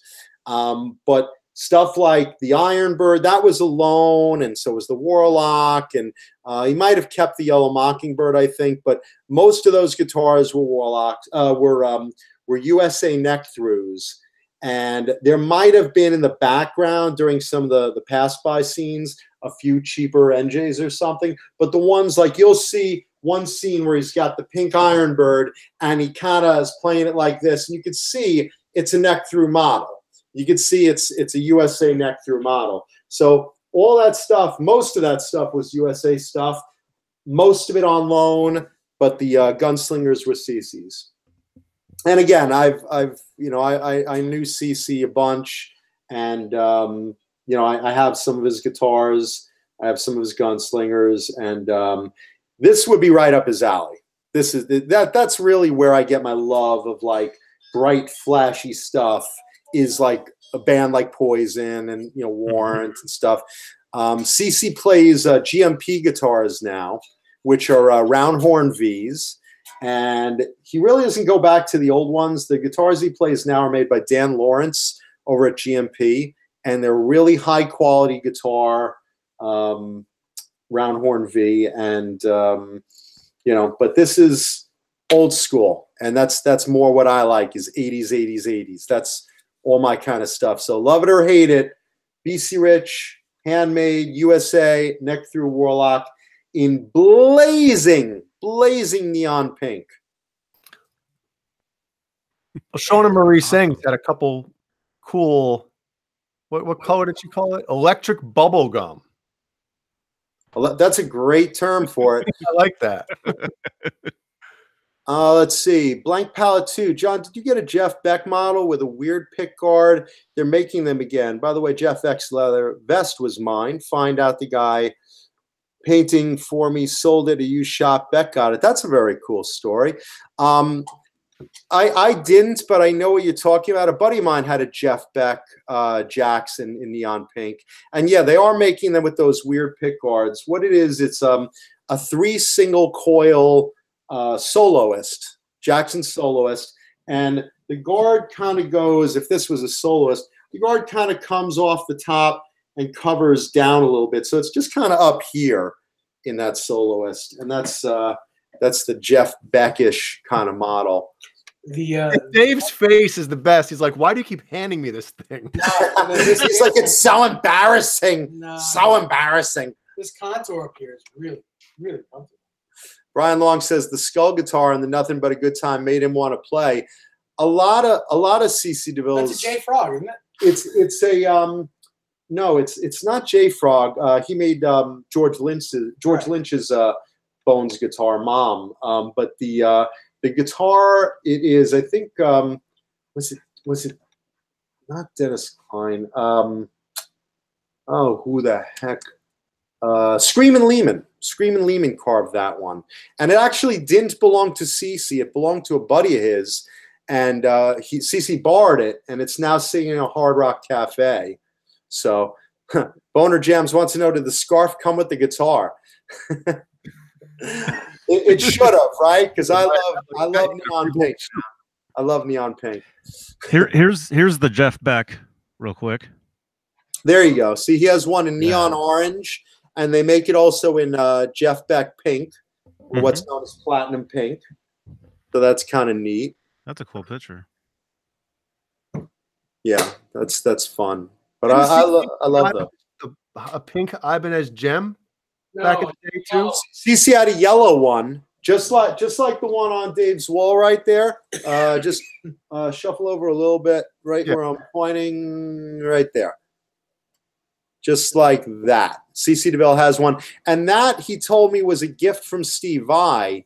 They played a show together, and CC was interested in that gem, and Steve's like, well, I could get you an endorsement deal, and he's like, nah, BC Rich is really good to me, but I'd like to check that out. And Steve, saw that CC really liked it and gifted it to him. So CC's was gifted to him by Steve Vai, and he has one other that he doesn't play. I think maybe it was a floral he gave him also. But the yellow one was a gift from Steve Vai to CC. So I thought that was kind of neat.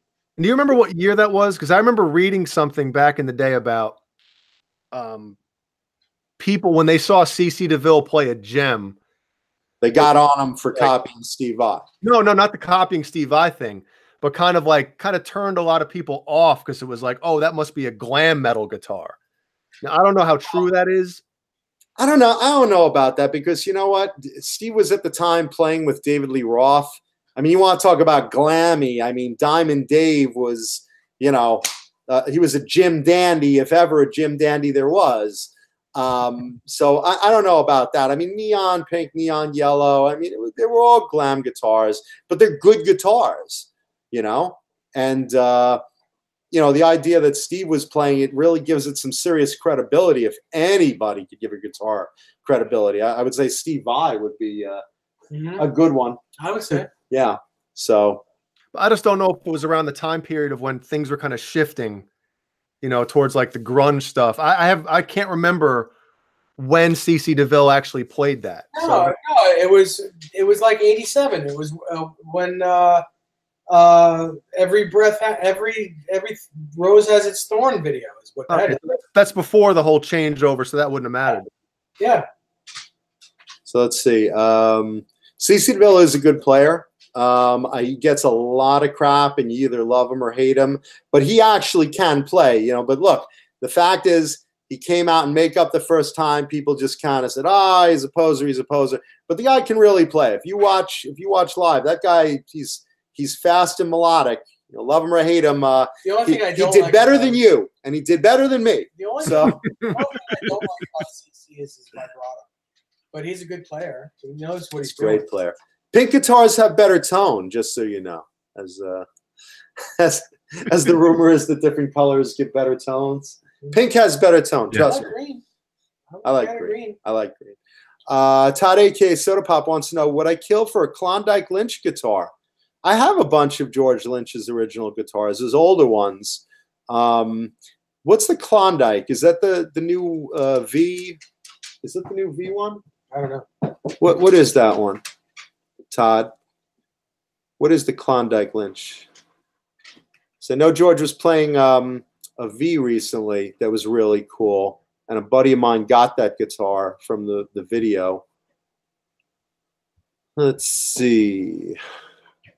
You're a good doggy. He's also, he's using a bunch of guitars. Every time you turn around, George Lynch uses a new guitar. But he's also using a Kamikaze, like a Star guitar. Oh yeah, he plays a Star, like it looks like a Charvel Star body. Yeah, but it's a Kamikaze theme. He plays that. That was just a variation on the Kamikaze, which George developed. That got him into ESP because George was playing Kramer. For those of you that don't know, back in 1986, George Lynch went from playing Charvel to trying out a Kramer. He didn't like the Kramer, and then ESP, who was starting to build guitars for Kramer at the time, said, hey, you're in Japan. Why don't you come down and have us build you a guitar? And he said, yeah, all right, we'll try it. And he sat there with these guys that were, very methodic and scientific about the approach to building a guitar. And they said, what exactly do you want? And he basically went there and he said, well, I want this, and let's try this, and let's make a neck this way and make it a maple because I like a heavy dense maple body like my Tiger. And at the end of the day, he came up with the black Kamikaze. And since 1986, that basically got him as an ESP endorsee. And he loves those guitars, and they're wonderfully built, and they're really good. Let's see. The Kamikaze guitar from him is my favorite model of his. Really, I love the original Tiger, the yellow one. You know what's really funny? I own Booger, the green Tiger he played in the Breaking the Chains video. No, it's a Charvel. It's a Charvel. It was made at the same time as the Yellow Tiger, which is also a Charvel. But the Yellow Tiger originally had a Quebecy neck, and the green Charvel had a regular Charvel maple neck. You can see them both in the Breaking the Chains video. And the green one Lynch used to audition for Ozzy Osbourne after Randy passed away. And Ozzy liked him a lot, but Sharon basically hated that he had short hair, which not in vogue at the time. And that his guitar was green. Sharon looked at him and said, you know, your guitar looks like a big piece of snot. So he called the guitar Booger ever since then. So I own that one of George's, which is kind of fun. How things might have been different, you know? Could you imagine if Ozzy Osbourne had George Lynch as his player instead of Jake? In fact, he stayed on with him for 2 weeks following in the tour, thinking he was gonna go on to be Ozzy's player.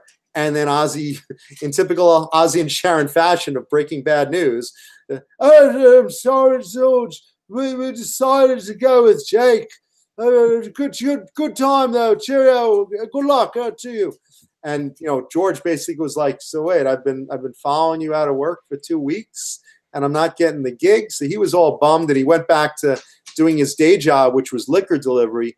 And then out of the blue, he met Don Dokken and joined up with Dokken. So that's a little bit of history there.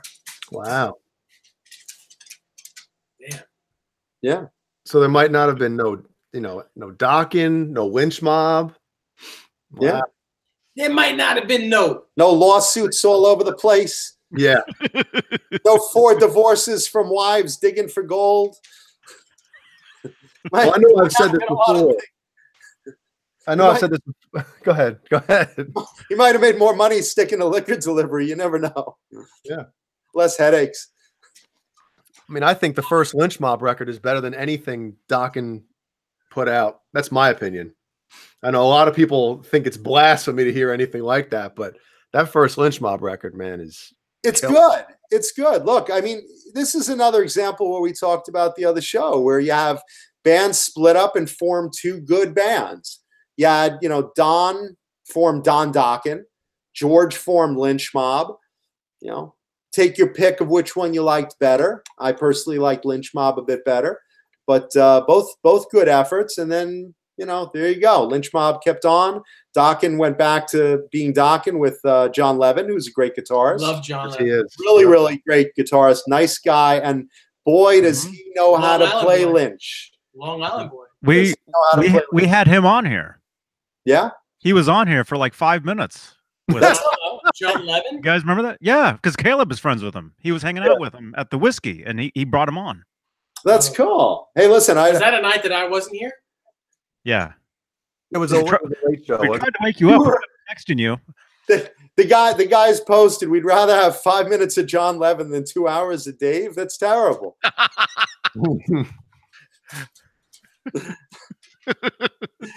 And everyone in the audience is writing, we'd rather have 2 hours of torture beatings with a rattan cane than 2 minutes of John being on here. All right, thank you. But that's all right. It's all right. I could take a little ribbing. I did in prison. Ribbed for her pleasure. Ribbed for your pleasure. His pleasure. Ribbed for less pain in him. Did George Lynch live in Long Island? I know he used to hang out here a lot. Lynch wasn't. No, he's from the West Coast. Levin's from out here. Levin's from out here. His band before that was Devious. A band called Devious. Did you ever see them? Were they good? I never saw them, but I would listen to them on the local rock radio. That's good. Well, shout out to John if he's listening. We like your playing. And, of course, hometown boy. See, I'm bi-coastal, so I have two hometowns. I have my adopted hometown of Hollywood and my hometown of Long Island. Yeah. So both of those work. Todd, a.k.a. Soda Pop, says, no cornholing, John. Hey, listen, that's the only way I agreed to come on the show. And I mean come on the show. Oh. All over it. All over the place. Christ, wipe that up, Mankuta. Let's see. So that's George Lynch. That's John Levin. So since we're talking John Levin and George Lynch, I think there's one more guitar. We do. We do have one more guitar. You guys ready to see it? Yeah. Nothing to do with George Lynch or John Levin. Nothing to do with them. Nothing to do with them. Those are in LA. But I have this one here right now. So this was something I brought up last week or earlier, last show rather, as one of my first guitars. This was, I think I told everyone, my very first electric guitar was a white Fender Stratocaster, boring and vanilla as anything, and I was into the metal scene. So this was my second guitar ever, and I wanted the flashiest, craziest thing I could find at the time. Oh boy. Which happened to be this lovely, lovely Kramer Beretta with hologram stripes. Oh, man. Not to be confused with Hollow Flash, which came a little later. This was kind of their experiment, according to George Felice of Kramer, old employee of Kramer, you know. Yeah, we all know George. And this was basically a Kramer Beretta that they took hologram tape and put that on the guitar, then clear coated over it. No melting of it like the Hollow Flash finish. This is intact hologram tape. And let's see, if I step back, you could probably see a little bit better because the light here isn't the greatest, but let's see. You could kind of see a little bit. I mean, it shows pink and green and all sorts of things. Understage lights, which I'll never be on with a guitar, thankfully. It probably looks terrific. And it's only the stripes that do that? Yeah, just the stripes that do that. I change colors too when I hold my breath, which is what I do when I think about succeeding. I hold my breath. But it's a pretty cool effect. And again, to my buddy Dave, it's a rosewood neck with this had these shark fin inlays. Not really shark fin. They were basically the shark tooth or whatever, but it was modeled after the claw headstock inlays, whatever you call them. We made them out of real bear teeth back then. Glued them right onto the board, just like George Lynch does right now with his own brand of guitars. But the headstock shape is what they made in the inlays. These claw inlays. Mm-hmm. And I love the Kramer Berettas. I think they're really great. But like when you get a unique finish like that, it's just something that just screams 80s glam. You know, I mean, it's holograms for gosh sakes. Yeah, this neck feels great. The old Kramers, the necks are so playable. And that was my rebellion against a vanilla white Stratocaster. So that was my first flashy, glammy guitar, and I have never turned back from that. Just in case anyone's listening that might know what I'm talking about, this also came in the store with a sister guitar that I regret not buying as well, but you know, I didn't have the money. It was just like this, but instead of stripes, they were it was a what's the bar that has musical notes on? A staff? A staff. It was a staff. That's the guitar you want me to look for. Yes, it was a staff with musical notes going up and down it in hologram tape. So if anyone has that guitar, I will pay you so well for that thing. Just it looks better in your hands. See? Yeah, now you can kind of see a little bit better. Yeah, man. Yeah, there you go. See, everything looks better in Dave's hands. Women look better in Dave's hands. Everything looks better in Dave's hands. Well, I have very small hands. Well, I have very small everything else. So, yeah. But there it is. So that's guitar number 4 tonight. I hope you guys enjoy me bringing all sorts of great. neat 80s stuff onto the show. Well, Boner Jam wants to know what it's tuned to. Do you tune? I know you have They're all different.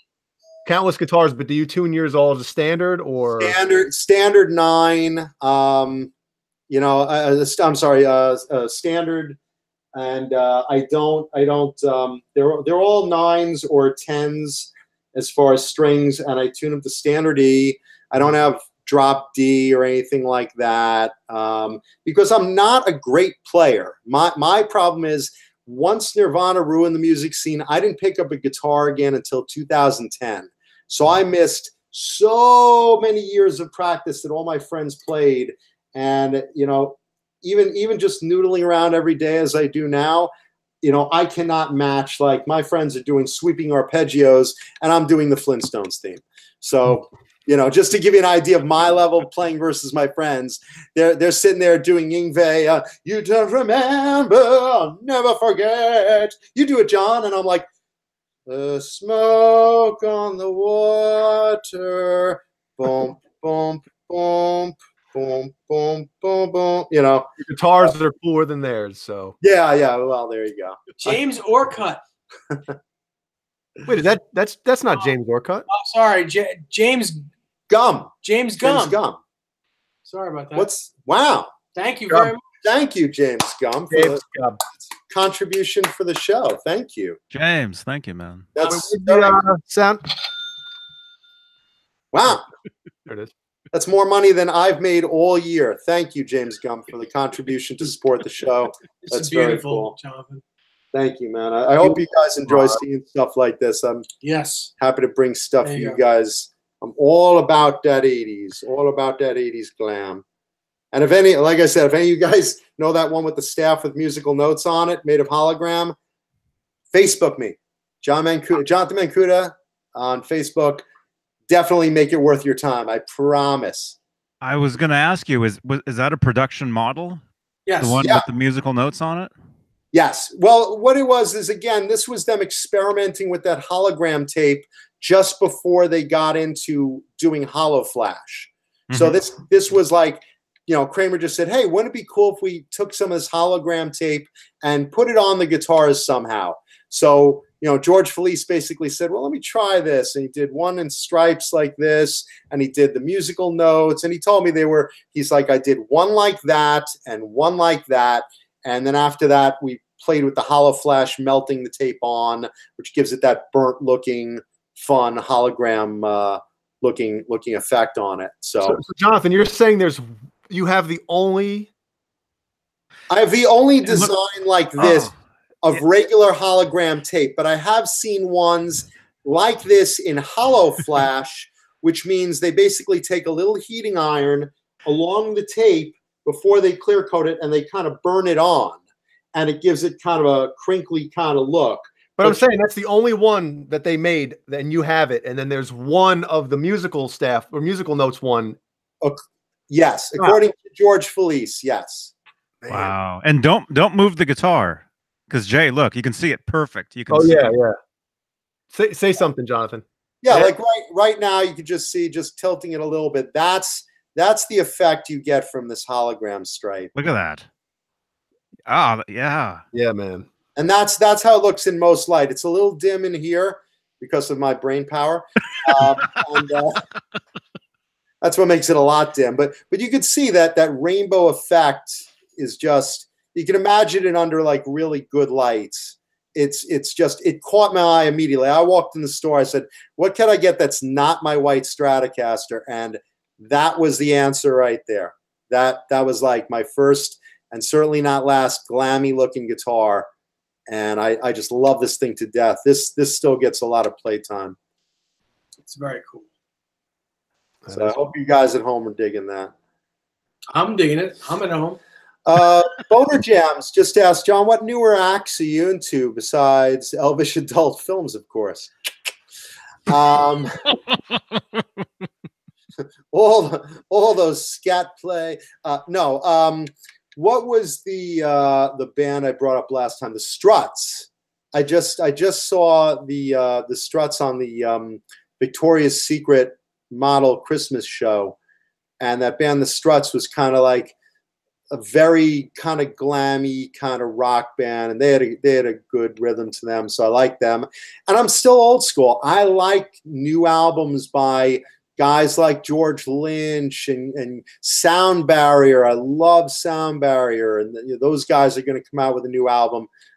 Very good friends with Space ET. For those that don't remember, Sound Barrier was the first black heavy metal band ever, and they overcame a lot. There should be a movie about those guys. They overcame a lot to get their record deals and become someone in the 80s.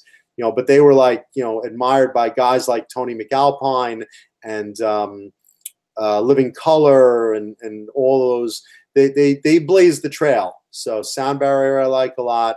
Great White's new album is terrific. Queensryche's new album I'm looking forward to, because their last two are terrific. I like all the old bands. I like, Broken Chains asked, was I a Richie Sambora fan? And do I have any of Richie's guitars? I loved Bon Jovi, never met Richie, never met any of them actually, but I do own one of John's guitars. I own a Kramer Beretta that has a graphic on it of the Jersey Beach with a girl on it. And you can see John playing it. You could probably Google it on the internet. I have that one. So I do have that. And I love Bon Jovi. I mean, Bon Jovi was, if you were going to be in one band in the 80s, probably Bon Jovi would have probably been my choice, because, oh my God, I mean, how big were they in the 80s? Ridiculous. Like they own the world. Yeah. A lot of bands were really popular, and that was the time, but come on, Moscow Music Peace Festival and the world tour of both Slippery When Wet and New Jersey. I mean, these guys did no wrong. I mean, they were really, really great performers. So yeah, I mean, that's a good question. What rock band would you have, if you could choose? If you could experience that whole era, or that whole which maybe Motley Crue? Maybe if I had to choose, I'm thinking, because that's a fun one. Yeah, that would have been a lot of fun, being Motley Crue. But that is a good question. Now you got me thinking about it. Dave? What would you have been? I'm Bon Jovi. He's Motley Crue. What band would you have wanted to be in the 80s? I mean, Van Halen, of course. Oh, well, there's a good one too. That's the easy one. There's a good one too. on a Van Halen related show, no way. Yeah, I know, Jay. Jay, wouldn't you have wanted to see yourself on Live Without a Net? That's a good question. Would you have wanted to be Dave, or would you have wanted to be Eddie? I would have wanted to be me. Okay. I wouldn't have wanted to be Dave. I'd want to be Dave. I'd want to be Dave. I'd want to be me playing guitar. I'd play rhythm guitar. Ed, you take all the solos. I'll play rhythm.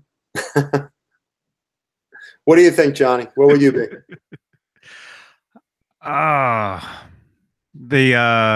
What was the band in Back to the Future? The Pinheads. Thing is, he's serious. You're really serious? That would have been your choice? Well, no. If you could live the experience of being in 180s band back in the day, that's your choice. The Pinheads? Why don't you stop being a pinhead? Think about that question again. I'll give you one more chance. Well, okay, Dave said Van Halen. If I say Van Hagar, that's a different band. That is. But also depends. Would you have wanted to be the singer or the guitarist? Oh, no, I would have wanted to be the guitar player. Bass player, bro. Yeah, the guitar player in Van Hagar in 1986. Yeah. I would have wanted to be the frontman. You know what's funny? I have a good outgoing personality to work a stage. The only thing I'm missing that prevents me from being a good frontman is the inability to sing whatsoever. But other than that, boy, would I be a good frontman. Let's see. You got some people answering what they would have chosen. You got thrash metal and fun riff says Slayer, duh. Soda Pop says Poison, and then thrash. A lot of guys said Poison. Yeah, thrash metal again says Metallica instead. some Dave Dude, Iron Maiden, Todd Flowers, Aerosmith, Dennis Briault. That's kind of hockey player-ish. Scorpions. John BL. See, John BL, you're twisting a little bit. He says Bon Jovi still sell out stadiums all around the world. The Crew can't say that. They do. They do. I'm talking about that era. I agree. We're talking about the 80s. If you could be in one band, all you guys out there, if you could be in one band during the highlight metal period of the 80s, who would you have wanted to be in? A lot of guys answered Poison for the girls. Mm-hmm. And, David Lee Roth, also very popular, so you got your Van Halen there. I mean, who doesn't want to be David Lee Roth? I want to be him today. Really? Do you want to look like... I'll shave my head. Dr. What's his name from Lost in Space? Dr. Smith? Yeah. Let's see. DLR band Skyscraper Tour. That's a good one. Guns N' Roses. That's another good choice because, man, they took over the world at the end of the day. Yeah. And they still play a lot. When Axl shows up these days, that's why they're doing well, because he actually shows up. Back in the day, for those of you that don't remember, if you tried to go to a Guns N' Roses concert in the 80s, here's your experience. You fought to buy a ticket. You sat in a stadium for 4 hours waiting for Axl to show up. You were relieved when he did show up, if he showed up. Then after the second song, he threw down the mic, threw you the finger, walked off stage, and you went home. So that was seeing Guns N' Roses in the 80s. Did it twice. See, I'm looking at it from different perspectives. I'm looking at it from bands that didn't have maybe as much inner turmoil as others. You know, when you talk about Van Halen, they went through the whole Roth thing. Yeah. I mean, Def Leppard, a couple people were saying Def Leppard. I mean, they had the thing that happened with their drummer and then the bass player, or no, I'm sorry, the rhythm guitar player. There was some stuff going on there. So well, yeah, it's called Death. Def Leppard was cursed. I mean, Steve Clark died, and Rick Allen lost his arm, and everyone. I don't know. It's surprised there wasn't a shooting at a Def Leppard concert. I mean, everything that could happen to them. You know, the stage crumbling. I mean, everything that could happen to those poor guys, and they're so good. Mm-hmm. You know, they put out such good product, and I mean, what a time for them. You know. Remember, they had that stage that revolved. Oh yeah, in the round. Remember that? I went cool. Tesla opened for them. Oh, what an underrated band that is. Tesla. You know what it is? Because they weren't good-looking guys, they didn't get a lot of attention as much. But if you listen to their music, incredible. Tremendous vocalist, great guitarist. Tesla's amazing. Someone's asking. I wonder if I'm related to Frank. Frank Hanna? Yeah. You never know. Hey, listen, if there's a will, you'll believe me. All the Hannons in the world show up when there's a will. I just caught someone asked if I have any Robin guitars. They asked if I have any Robin machetes. I don't. I actually just got my first Robin, and I haven't played it yet. I haven't had the chance to get it in my physical hands yet. But I bought one of Tim's old guitars from Slaughter. For those of you guys that like Slaughter. No, that's in Mark Slaughter's hands. And some of his family and other bandmates have one. But there was one guitar he had that was like a pinkish purple originally, and he gave it to a roadie. The roadie sanded it down.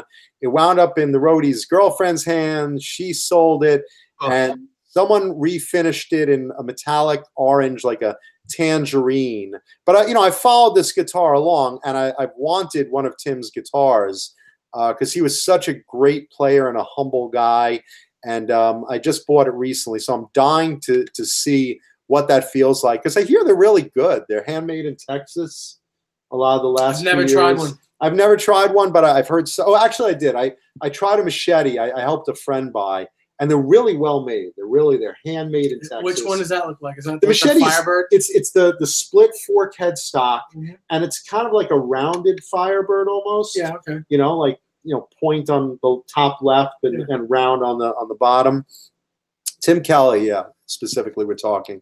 But yeah, so I'm jazzed to get that in my hands in the next 2 weeks or so. So to answer that quick question, Slaughter would be a good band to be in the 80s. Everyone, all the girls were over Mark Slaughter and Blas Elias. Fly the Angels. You know what's really funny? During karaoke, when you go to karaoke night, you try to see like, okay, what can I legitimately not butcher? And I always chose AC/DC's Shook Me All Night Long and Fly to the Angels. And Fly to the Angels, you kind of have to do almost like in a super high falsetto because no one has pipes like Mark Slaughter. No, it's very rare.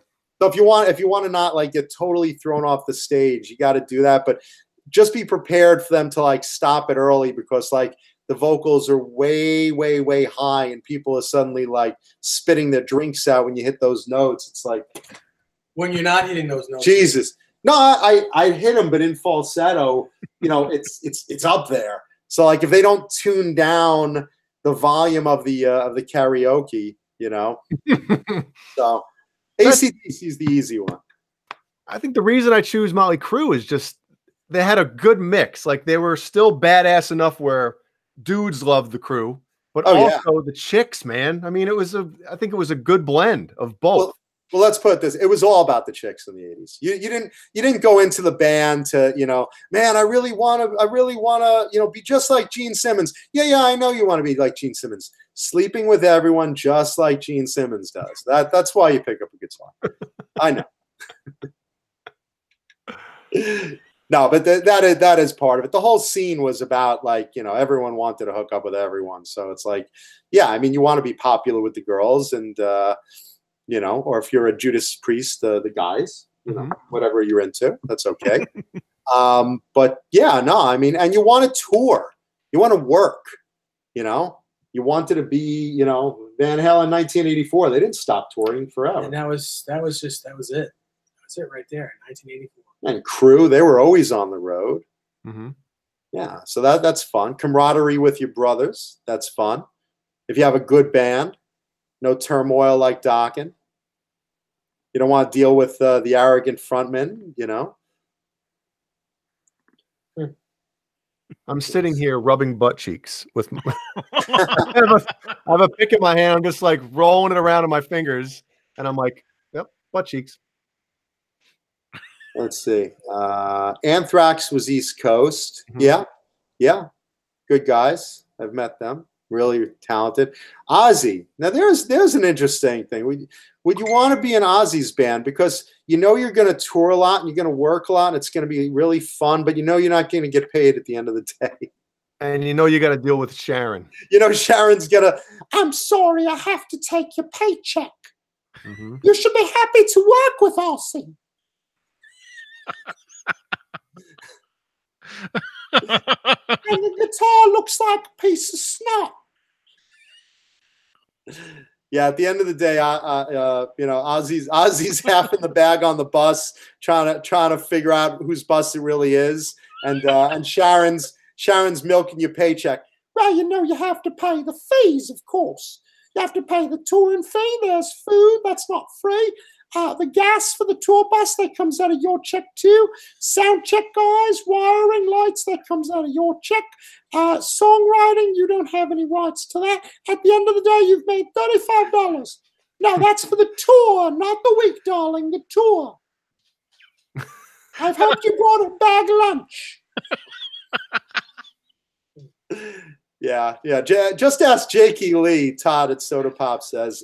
Just ask Jake E. Lee. I've talked to Jake about that, and it's like, there's a great video on YouTube if you guys watch. I don't know who did it, but it was something like the Jake E. Lee story, and it's like snippets of actual concerts with Ozzy with Jake and telling how Jake hooked up with the band, and there's little cartoon word balloons that like pop appear over your head, and it's Ozzy saying, sorry Jake, had to screw you. Jake, pop, what do you mean? Ozzy, well, Sharon says you get no songwriting royalties. What? But I wrote all the songs. That's the way it goes, mate. Sorry about that. Then Sharon walks in, little cartoon Sharon, and Jake, what did I tell you about asking for money again? It's just hilarious. So try to find that on YouTube.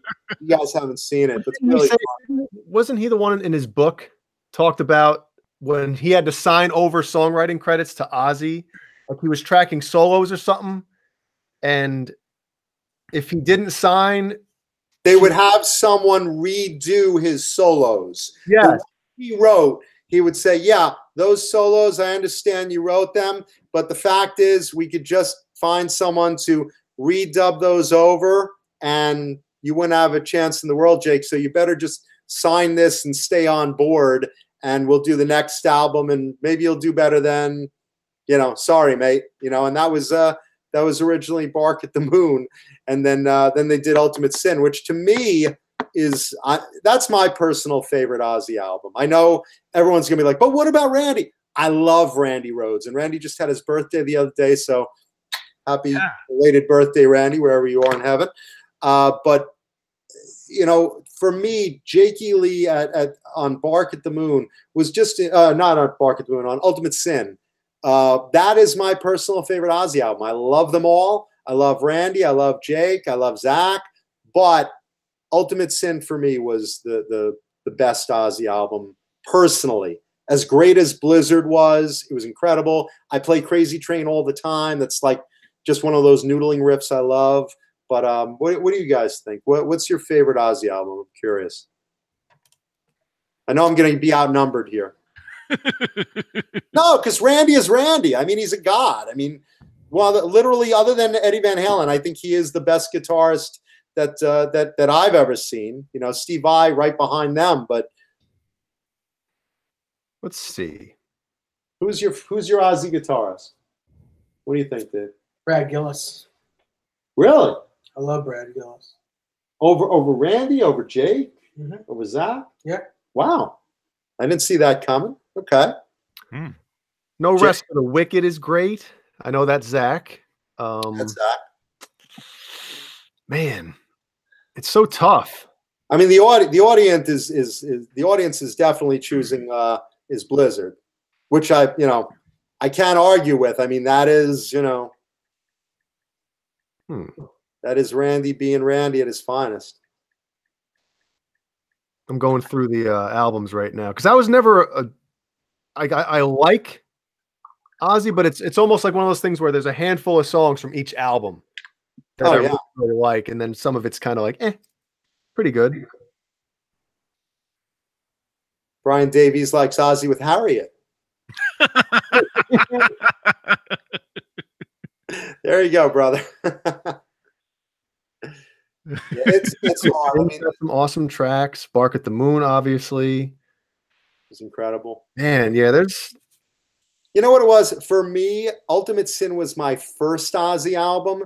And it was, you know, I mean, that was also my first concert. So it's probably the nostalgia factor playing in there pretty darn strong. But really quick, John, speaking of Ozzy and Harriet, what did you think of Nelson as a band? Okay, because that was their grandkids. They were the grandparents of them. Yeah. I'm gonna rebel against everyone and say I actually liked that Nelson album because I did. I know they were a gimmick, and I know it was the whole twins with the long hair. Yeah, they'll mark it and everything. But I really liked that. I really liked that song. Whoops, sorry. Love and Affection. I really like that Love and Affection song. I mean, it's dedicated to what's her name? The model, the brunette that was Cindy Crawford. It's about Cindy Crawford. I mean, how do you not like a song about that? But it was a good song. Well, for you Bill and Ted fans out there, myself, I think, now I could be wrong here, but I remember hearing that the song Two Heads Are Better Than One. I think that's the song that runs through the credits at the end of the movie. Well, I usually think with my other head. That's what gets a lot of us in trouble. Both heads are in the judgment. I thought I could have swore that was the Nelson Twins and Dweezil Zappa on guitar for that song. Now I'm gonna have to go back and look to see if that's actually true, but I remember hearing that years ago. Oh, that's the Nelson brothers and Dweezil on guitar, and I was like, "What?" A good tune, man. That first album, both soundtracks for the first and second one are really, really good. Amanda Coombs says Nelson looked like Western Barbie. I can't fight with that. That's accurate. It's true. I think it was maybe it was that music video, that Nelson video, where I first saw the confetti guitar picks. Remember the Fender confetti picks? Yeah. Oh yeah. I got a couple. I think it was Nelson was the first time I saw anybody using those. That's what you noticed out of that video? I think. What do you look at like? Oh yeah, the picks. They made of confetti. That's cool. Yeah, no, I mean these guys. There was like 8 guys in that band. It was a big band. They had like it was like 8 guys, right? Mm-hmm. That's a lot. That's a lot to be splitting up bank for. Well, I don't think they're splitting it up. It is. You had a guitarist. Let's see. You had a bass player, a guitarist, another guitarist, someone on tambourine, someone on the triangle, someone on the recorder, someone on the piccolo. How many guys do you need in the damn band? You already got twins. 8 guys. That wasn't a band. That was a parade. It was like some of the band would open for the rest of the band. Who's the opening act? Half of our band. However many they could fit on stage at one time. It's a great idea. It was like a tour bus convoy. Oh, jeez. Donna wants to know where Snickers is. I think she's in the bedroom with Desiree. Well, someone is. I heard some noises in there. She's on the phone. Oh, she makes that money that way. Just so, you know, I have this right in the eye, injury to the eye. It's that song from Bill and Ted's I was talking about. The band's name is Power Tool. Oh boy. And it's Matthew Nelson, Gunnar Nelson, and Dweezil Zappa. Wow, and they call themselves Power Tool, huh? Power Tool was an early incarnation of Nelson. There it is. There's the Power Tool. I think Matt and Gunnar always got accused of taking the Power Tool, but I think they were straight. Oh, gosh. Oh. Power Tool. Hey, what do you got there, Jay? Battery line. Here comes some pound cake. Yeah, not with this thing. This is the batteries are going down the tubes. You know what's funny? Brendan just brought up, how about GTR, When the Heart Rules the Mind? I love that song. I love that song too, dude. That was another one of those random cassette pickups. You're like, okay, boss, what do you have new this week in glam metal? Oh, here you go, GTR. I'll take it. That song kicks ass. Who was in GTR? That was like another mix-up group, right? Yes, it was. That was a great song. Thank you for pointing that out. GTR was, what's his name from Yes? Guitar player from Yes. What was it? Howie? Steve Howe. Steve Howe. Steve Hackett Ooh. from Genesis. Buddy Hackett? Steve Hackett. Oh. Buddy Hackett? Hey! And I think who's the singer for Asia? Asia's singer. Oh. Someone. Who's the singer for Asia? I have no idea. Cinero brought up Bang Tango. You bet I remember Bang Tango. Dancing on Coals, that song, holy crap. Talk about an infectious riff.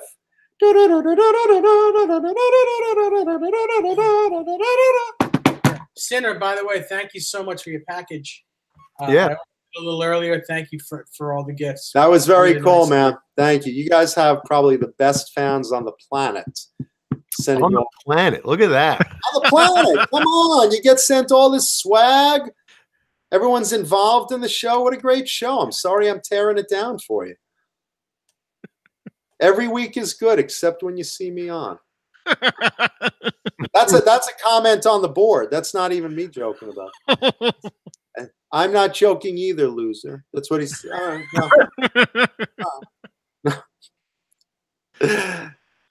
no, that's very cool. Yeah, Bang Tango, very, very cool band. Jay, Jeannie says Max Bacon. Boner Jams, that's a great name. He was my cellmate, Boner Jams, the darling of Cell Block B. Not sure who's more talented or hotter, Nelson or the Hanson brothers. Oh, come on. Come on, bro. GTR was Phil Spaulding, Steve Hackett, Jonathan Mover, Steve Howe, and Max Bacon. Jonathan Mover, what a phenomenal drummer. God. Yeah, they were a great band. They were a really good band. Kind of unnoticed. Satriani's drummer for a while. Yeah. Aren't they? A lot of guys didn't notice that. A lot of guys didn't notice that band.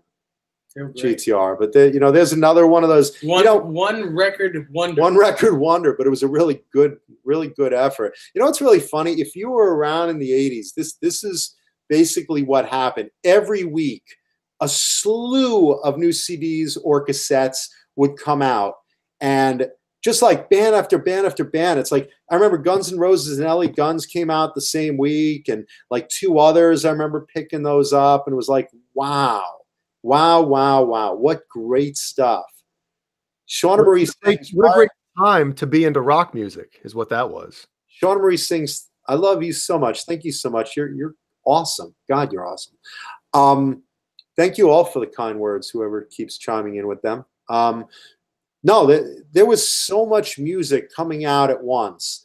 And yeah, a lot of it was formula. You knew the first song was going to be like, the straight ahead rocker. The second one was probably a filler. The third one was the first commercial track. The fifth one was probably the ballad, or the sixth one.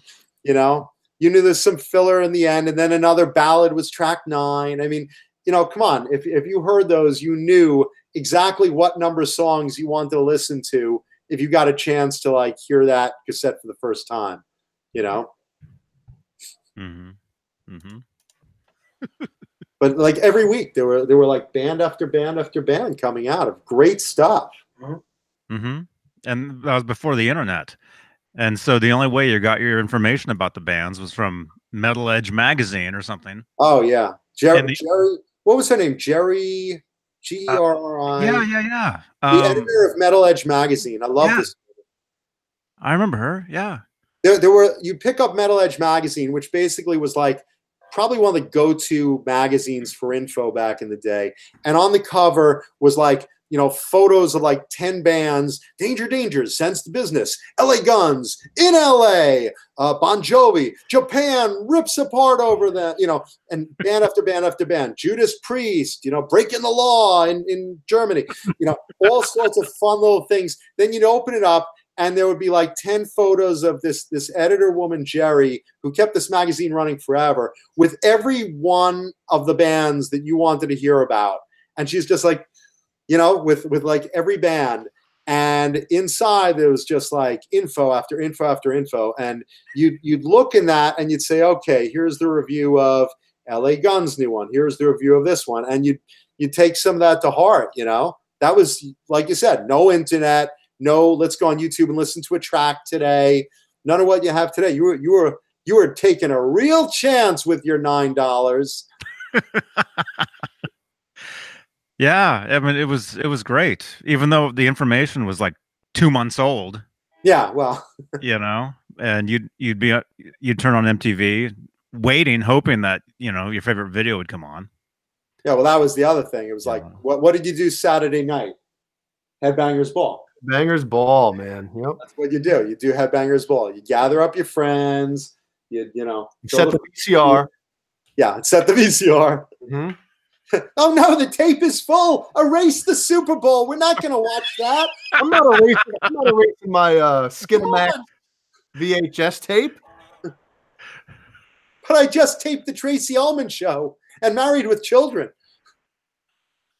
Remember Skinamax? I used to watch Headbangers Ball, right? Yeah. Love that, right? Ricky Rackman, and remember who was the first host of Headbangers? It was Adam Curry. Adam Curry. Yeah. We were just talking about all this. Yeah. Really? I realized he was a big poser. So once again, I'm rehashing all your old shows. This is the problem. It's like we're losing viewership by the minute. No, I also remember Adam Curry, and again he looked the part, but then you'd like ask him a question. Hey, who's your favorite band? Oh, those guys with the great guitarist and the long hair. Who's that? Who's that? Hey, look, is that Nash from Gums and Noses? Is that him? You don't know about metal, do you? No. And then Ricky Rackman came on with like real credibility. Yeah, but didn't Axl Rose get him that gig? Yes. Yes. He was friends with Axl Rose and Tammy Down of Faster Pussycat. And they were friends. Him and Tammy, I think, used to own the Cat House in Hollywood, a very famous Hollywood rock club. And he was friends with Axl, like before Axl really hit. And Axl said, "You know what? I'm going to get you a gig." And that was basically the story. Axl basically went over to MTV and said, "Yeah, I have a friend, and he'd be perfect for Headbangers Ball." And at that point, Axl like owned the world, so they're like, "Oh yeah, no problem. We'll take your friend." And that was it. And Ricky was great. Ricky knew everyone. And then when he cut his hair, that was the end of heavy metal. Yeah, I know. Between that and Nirvana, that was what ruined heavy metal. Ricky's haircut, and didn't he do that live? He did that live on the show, right? I don't know. Didn't Ricky get his haircut like actually on Headbangers Ball? I think so. I think so. It was like followed him into the hair salon. Jesus Christ, listen to me. Yeah, I think you're right. Yeah, I remember that. Poor Adam Curry. Adam Curry, he's like, wait a minute, but I know about heavy metal. Heavy metal. Oh, right. That's no, I know it. All those guys, John Jett. John Jett. Joan Jett? Yeah. Oh, he's the best. All right, dude, you got to go, man. Yeah, it gave the show a little more credibility when well, Ricky was in the scene. He was in the scene. He knew basically those guys. He would hang out Sunset Strip. He was there, hanging in clubs, and the guys knew him on a first name basis. I liked when they'd have guest VJs, like when Steve Vai guested. Oh yeah, guest VJs was great. Didn't they have David Lee Roth once? It was like, "You're gonna have Dave TV tonight," and it was cool. It was fun, man. And I do remember someone mentioned Twisted Sister, Dee Snider. Dee did come out with like a metal show on MTV that came before. Was it? Headbangers Ball. Yeah. It predated it. Yeah. It predated it. I don't remember what it was called. Do you guys remember what it was called out there? Mm-mm. Let's see. Nina Blackwood, Yummy on a Stick. Oh, that's right. I remember her. You listen to her voice nowadays. I think all of those old MTV VJs, aren't they hosts on like Sirius XM of like their decade? Are they? Martha Quinn was always cute. She was cute. She's still beautiful. Yeah, she's on I think 80s on 8, right? She's one of the her and Nina Blackwood. Yeah. Alan Hunter, I think, has a show. Remember that? Yeah. And Mark Blackwood also. Let's see. Mark Goodman. Goodman. Yeah. Mark Goodman. He looked like the guy from Crocus. Yeah. Or he looked like he belonged in like Welcome Back Home. Let's see. Just thinking about Magic Juice. What's Magic Juice? Ooh, I got some of that. What's Magic Juice? What am I missing out on? My Magic Juice. Isn't that what Michael Jackson gave to kids? No, it's Jesus Juice. Jesus Juice. Okay. I don't have any of that. Someone brought up Killer Dwarves. Do you guys remember them? No. I got one yes, one no. Yeah, I remember them. Yeah. Killer Clowns from Outer Space. Killer Dwarves was another band that I loved because I loved a lot of bands. I was deep in the thick of that scene. And Killer Dwarfs was another one of those underrated bands that came out with a couple of CDs and didn't get a lot of play, a lot of attention. Thrash Metal and Fun Riff says they were in the movie The Gate. I didn't know that. But yeah, they Stand Tall. They had a couple of CDs. Dirty Weapons, I remember, was probably the most commercial one. That was really good. They were really underrated. If you get a chance to look up old bands that didn't get their due, you should do a whole show on bands that didn't get their due. I wish we could play like samples of their music on here, but that'll get Johnny shut down. Yeah, anything over 3 seconds, Johnny will get all these bills in the mail. Mankuta, damn you! Yeah, maybe if I sing it, then we'll just get sued for assault of ears. But yeah, so Dirty Weapons by Killer Dwarfs was a good album. All their albums were good. Hurricane, I think, was another band, if you guys remember. And wasn't his brother Robert Sarzo was the guitarist at one point, and he was Rudy Sarzo's brother. Remember? He played an Ibanez. I remember him. And one other band that I'm amazed not a lot of people have heard of is Dirty Looks. Do you guys remember the band Dirty Looks? I remember the name. Yeah, I remember the name too. Dirty Looks was like a poor man's AC/DC. They came out with like 15 albums, literally, and they were really, really good. It's like Savatage too. Do you know how many albums Savatage has out?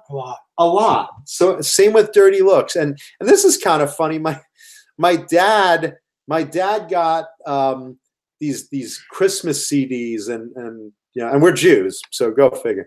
But he got these Christmas CDs and he's like, I'm gonna play these, and all of a sudden I hear Trans-Siberian Orchestra, and he's like, that's better than that guitar crap that you play. And I'm like, it is that. Really? I said, Dad, that's the band Savatage.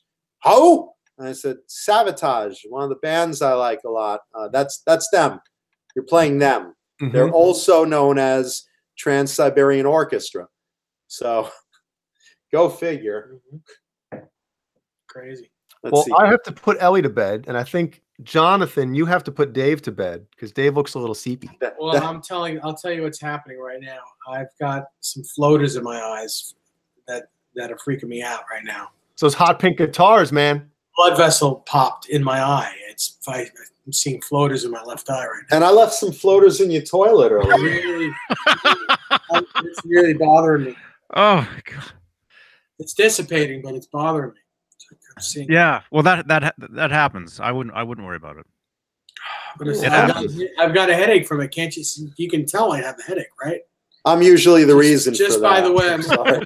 So sorry to everyone. I feel like I got punched right here.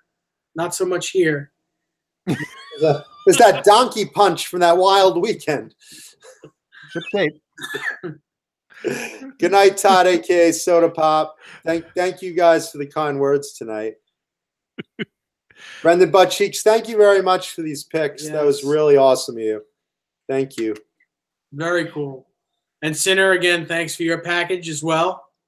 The strings, the tuner, the shirt. I will be wearing the shirt on the next show. So wait, you saw Sinner's package? Yeah, you saw it too. Oh, that package. Right. Yeah. Okay. I got you, buddy. I got you. Yeah. Yeah, and thank you, Sinner. He sent me a package a couple years ago. Mm-hmm. That's cool. Thank you again. So, all right. I guess we're gonna split. John, thank you again, man. Thank you guys for having me again. I hope I didn't torpedo everyone's night. No, it was a good time. You know, I hope you all enjoyed the goodies I brought, and forgive all the riffing that I brought. Awesome stuff. I hope you guys had fun tonight. Everyone, thank you for the friend requests on Facebook. I really appreciate that. All the fan support. Yeah. Thank you. Thank you too, man. And everyone, happy Friday. Happy weekend. Happy weekend. Have a good weekend, everybody. And I guess Johnny will let everybody know about tomorrow night. late show, possibly. Oh no, you have something to do, don't you? I'm going out of town. Yeah. Okay. Yeah. So next time. Maybe, depending on whether Steve is free or not. Yeah. All right. Cool. Well, hey, Nesdal. See you later. See you, man. Safe trip, everybody. Yeah. John, thank you again, man. No, thank you guys. We'll be seeing him again. Rock on, everybody.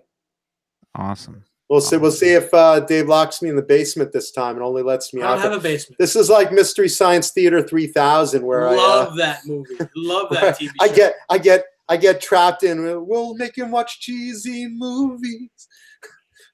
Yeah, if I had a basement, I'd lock you in it. We'll make him listen to cheesy 80s music, the worst that we can find. La la la. And there is a lot of it. Yep. All right. Rock on, everyone. All right. See you guys later. See All ya. right. johnnybeane.com. Good night. Beh.